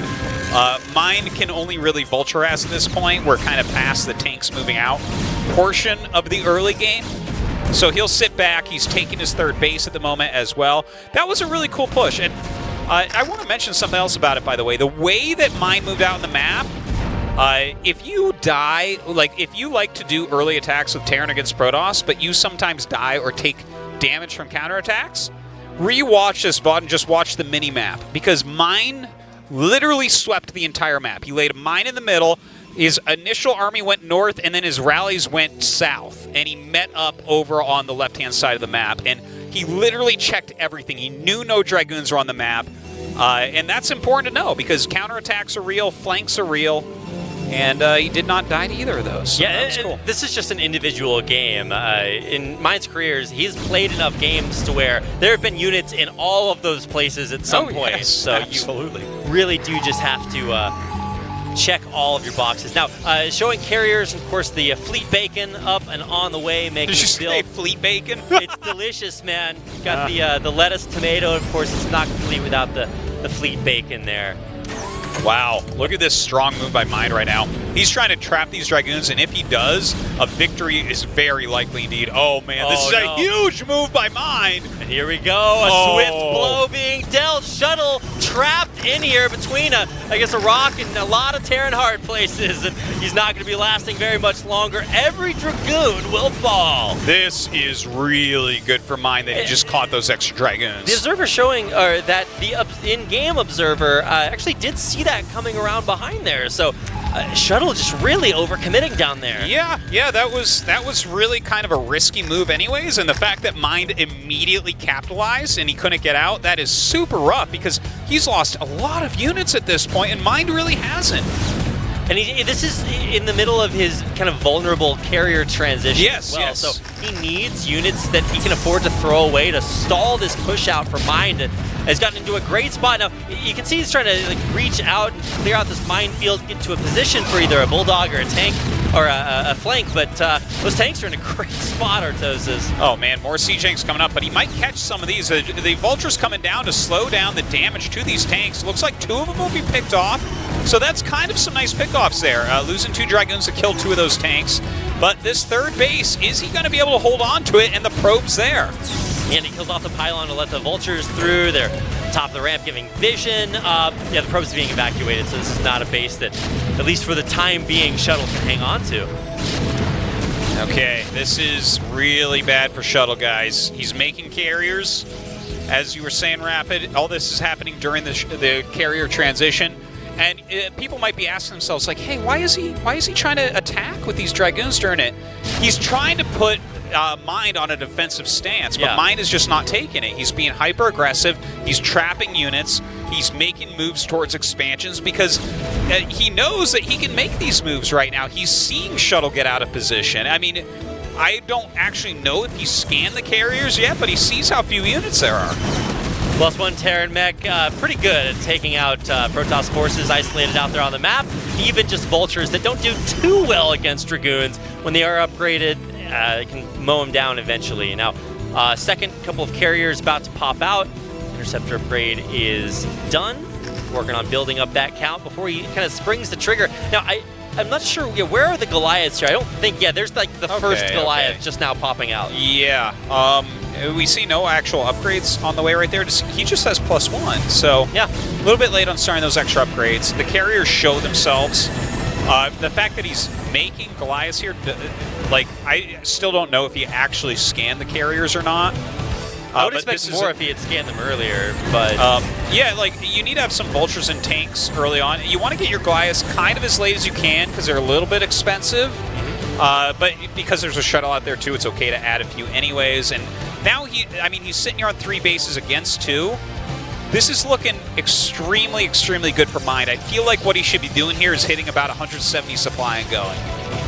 Yeah, I mean, the supply has actually been pretty even after that very successful early push from Mind.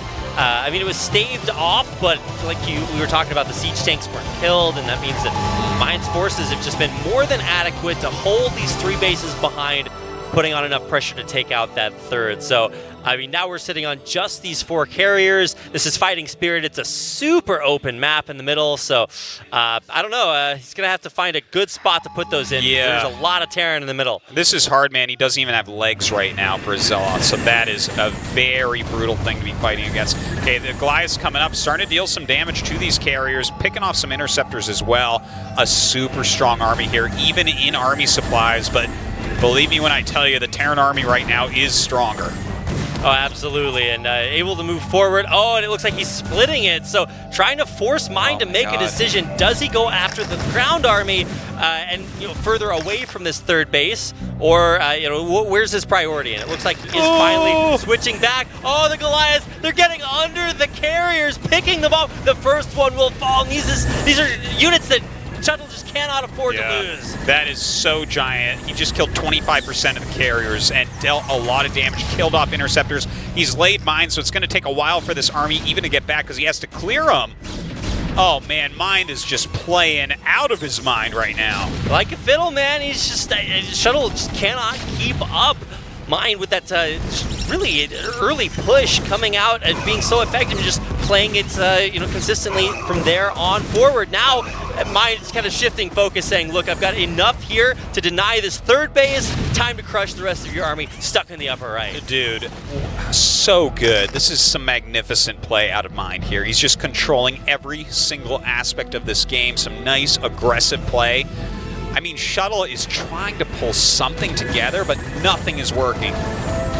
He can't even really afford to lose interceptors right now. Yeah. I mean, the thing is, Mind is still on 3 bases, so if somehow he loses this army, Shuttle can still make something happen, so he's trying his best against that. I mean, Shuttle has finally been able to break out of the upper right-hand base, so if he's able to clear his way through the minefields that are left kind of in Mind's wake, then maybe coming here for the flank, but I mean, the Goliath count has reached kind of critical mass here. These carriers can't be protected enough. The speed lots are finally able to run out there, but look at, okay, here comes the sandwich. This is going to be what makes or breaks it for Shuttle. Yeah, the sandwich comes a little bit late, though, so he really fights the top army alone for a little bit. If this all hit at exactly the same time, he might have just barely broken him, but unable to do it. He's gonna do it. GG, Shuttle taps out. Mind will advance from Group C into the round of 8.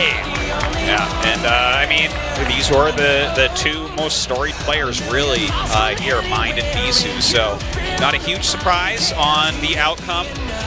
But you know what? Mind just kind of outplayed Shuttle there. Shuttle made good moves. Like that Dragoon attack, I don't fault him for it. The one down at 6 o'clock. Yeah. Like, if he doesn't take that last mine hit, then there's a chance he kills a tank and just snowballs it. You know, there's a lot of things that... also, I was... That as well. If he kills that tank, he actually gets ahead right there. But the one where he lost like 6 Dragoons while going carriers, I mean, that was brutal to see. But he's trying to get Mind to stay off of him. Because he's during the carrier transition. If you get attacked during that time, you're in a hard spot. You really only have Dragoons. So... like, he's making a lot of moves that I think you can defend, logically in a lot of ways, but Mind is so on top. All of his army movements and stuff, beautiful. Just so well done. 축하드립니다. Let's hear what Mind has to say about advancing on to the round of 8. 성공을 했어요. 기쁘시죠? So you had a really 기분은 좋긴 long 한데 series, 개인적으로 뭐 윤중이 형이랑 같이 올라가서 but you succeeded in the end to advance to the round of 8. How do you feel? 네, 지금 Said, 약간 yeah, I'm actually really happy, but I really would have been happier if I 좋아요? could have 좋은 거 made it 맞아요? together with Shuttle. 진짜 좋은 거 맞아요? So saying you have some mixed feelings on your face. He said, no, I'm actually just super happy. 선수 간의 사이가 있기 때문에. But I am half sorry that I had to eliminate my friend Shuttle. 안 가려고 하셨나요? 제가 졌으면 He said, now I actually will have to go to Shuttle's wedding. 네, 경기 이야기도 들어볼까요? 예, 네. 첫 번째 경기에서는 So would you have not gone if you had been eliminated? 그래도 Said, yeah, no, if I had gotten eliminated, then there's no way I would have gone. 아무것도 못했단 말이죠. 일단은 뭐 So it seemed like you prepared really well. You looked very prepared through the games 테란이 today. 일단 패자전이다 뭐 이런 얘기도 많았고. Said, 저는 준비를 좀 personally, I 해서 think that all the maps are actually really tough for me to play on. 생각했어요. 그래서 오늘 2승으로 올라간다고 얘기한 건데. So during preparation, I felt, well, maybe I had like a 51% chance to make it to the next round. 제가 죽었어요. 예. 하지만 그 첫 번째 경기에서 그런 패배, So I 좀 tried to 충격적으로 좀 아무것도 못 하고 졌지만 bring, 번째 so I tried to 경기에서는 bring my whole army to go out on the map and crush with it, but all my army got destroyed. 1경기 So 때는 for the second 컨트롤이 안 map 돼서 against that was pretty dominant by 경기하고 you. 나서 좀 손이 풀려서 이 경기부터는 되게 뭐 Well, I guess after that 그래서 이 최종전에서 거의 완벽한 그런 경기력을 보여줬네요. my hands were really warmed up after 확장 that. 이후에 3게이트 그리고 다수의 드래곤을 계속 뽑고 나서 확장을 해서 So I could see that in the final match. You seemed really 잘못 warmed 들어왔다가는 up and looked 앞뒤로 almost 공격당해서 perfect. 그냥 다 죽는 것이 아닌가 싶었는데 거기서 살아남았습니다. 그것도 제가 좀 So when 죽을 뻔했는데 when you attacked that first attack with the vulture and the tanks, 빠져 있다 보니까 Shuttle was blocking you on your way out and tried to destroy your army, but you managed just barely to escape from that. 엄청난 그런 위기였었는데 그 위기를 극복해낸 이후에 6시에 12거는 그 드라군들을 혼쭐 내렸단 He said, 말이에요. yeah, I just tried to control my units and find a way out there. 이 쪽에 옵저버가 있을지도 모르고 상대 병력이 얼마만큼 있는지도 모르는데 테란 병력들이 나가서 그 드라군들을 잡아먹는 게 더 쉬운 So 판단이 when 아니었던 것 Shuttle 같아요. pushed up on your base on the 6 o'clock bottom, you sent your units around behind to surround him. 와, 그러면서 이 상대 캐리어는 And they said, yeah, but he had an observer there. So he saw everything coming. 캐리어인 건 알았고요. 그리고 이제 윤중이 형이 대각선에서 Yeah, it 캐리어를 was kind of spontaneous, and yeah, luckily I was able to take out his 하고 army. 있었는데 딱 캐리어를 가고 있더라고요. I knew that Shuttle was going to pull out carriers. 바로 밀 수 있었던 것 같아요. 예, 오늘 그 두 번째 경기, I knew he's gonna pull out carriers and crossbows. 컨디션을 보인다면 다시 한번 그 패권을 차지할 수 So 있을 as 것 I 같은 expected, 선수였습니다. he went for carriers, 오늘 so I knew 경기에서 exactly how to 아쉬운 deal with 점이 it. 좀 있을 것 같은데 어떤 점이 아무래도 있을까요? 첫 경기 준비는 진짜 많이 했는데 So you must have been disappointed about a few things today.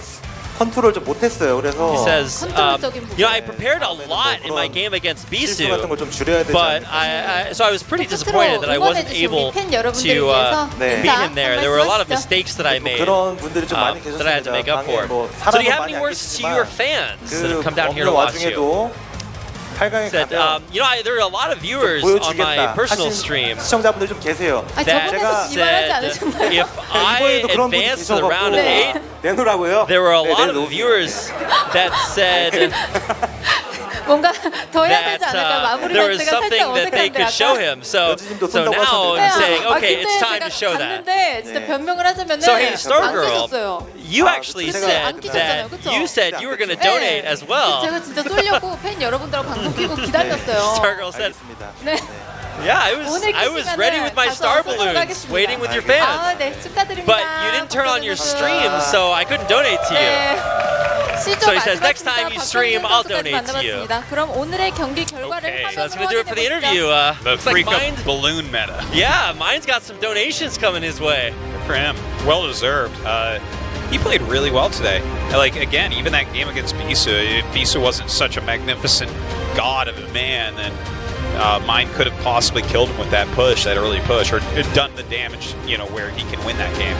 But anyways, I mean, these were really good games tonight, They to were be honest. so good. Every game Bisu played, he just looks to be in a class above the players he's playing against. Yeah, he did look like that, but then Mind's last 2 games, he looked like that too, where I'm like, oh, wow, this is the Mind I remember right here. Like, just brutal games. He took a little bit of time to get going, but then once he was warmed up, he looked great. And he's playing best of 5s in the round of 8, so that'll give him plenty of time to get nice and warmed up. And that's going to set us up for Group D, which is insane! Yeah, this group is just too much, man. Like, the group we had tonight, fantastic, but you look at Group D, Sulky and Rain, the StarCraft 2 legends who are StarCraft 2 gods as well. And then Stork and Jaedong, 2 of the greatest players Who do you of all call? time. You've got 2 of the best old school players versus 2 of the best new school players coming back from being gods in StarCraft 2, and they just look on fire in StarCraft 1 all over again. This is just almost too much how amazing this group is.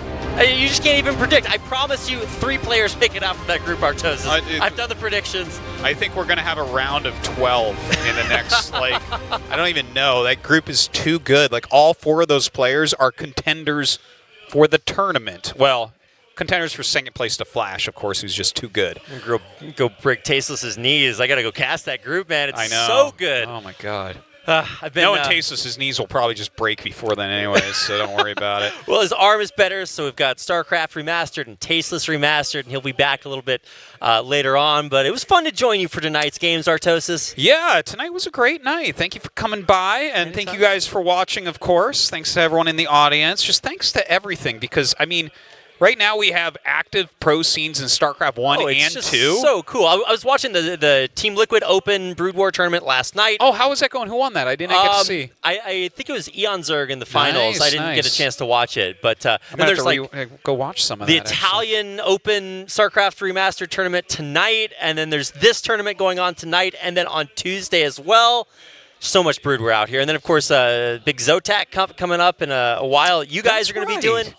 Oh my God, I forgot about that. Yeah, Don't how worry. could I ever forget? I can chill enough for all of us, Artosis. Yeah, no, if you haven't heard, myself, Day 9, Tasis and In Control, going to be casting the offline finals to the Zotac North American and South American stuff. It's like 20 grand total. $20,000. It's like 10K to first place. There's qualifiers coming up for it. I mean, I'll be tweeting about that, talking about it on my stream as well, and here a little bit also, of course. But, yeah, I mean, there's so much great Brood work going on right now. The European tournaments, North American tournaments, Korean tournaments. Game is truly coming back. It's just so sick to be a part of that. So thank you all for joining us and being a part of it as well. If you can come down here to these studios, I promise you, if possible, it will be more packed on Tuesday. Yeah, it will be. I just don't even understand. Today was great, but I mean, so is Tuesday. It's going to be madness. It's going to be incredible. So make sure to join us on Tuesday. Apparently, people got turned away. Whoa! People were tweeting at me they got turned away because it got twofold. Like we saw the hall in the camera shot. Literally, not even standing room left.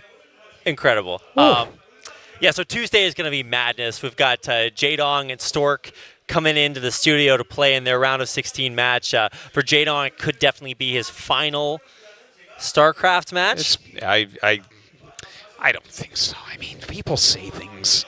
Everyone's always like, "Oh, I'm going to retire. This is my last one." I mean, I read that ESPN article and it made me feel like he was basically on his deathbed It's sad. So. It's sad because he's such a legend. He's so important. Like we talk about Flash. It just in general, Flash is talked about so much because of what he's done. But Flash wouldn't exist without Jaedong. He's the other part of that, right? Where it's like there is a great rival that helped him to reach such heights and stuff, and it's just, I don't know, it's so touching. But Jaedong is going to be here, and I think he's going to make it out of that group, dude. It's going to be sick. We'll see you on Tuesday.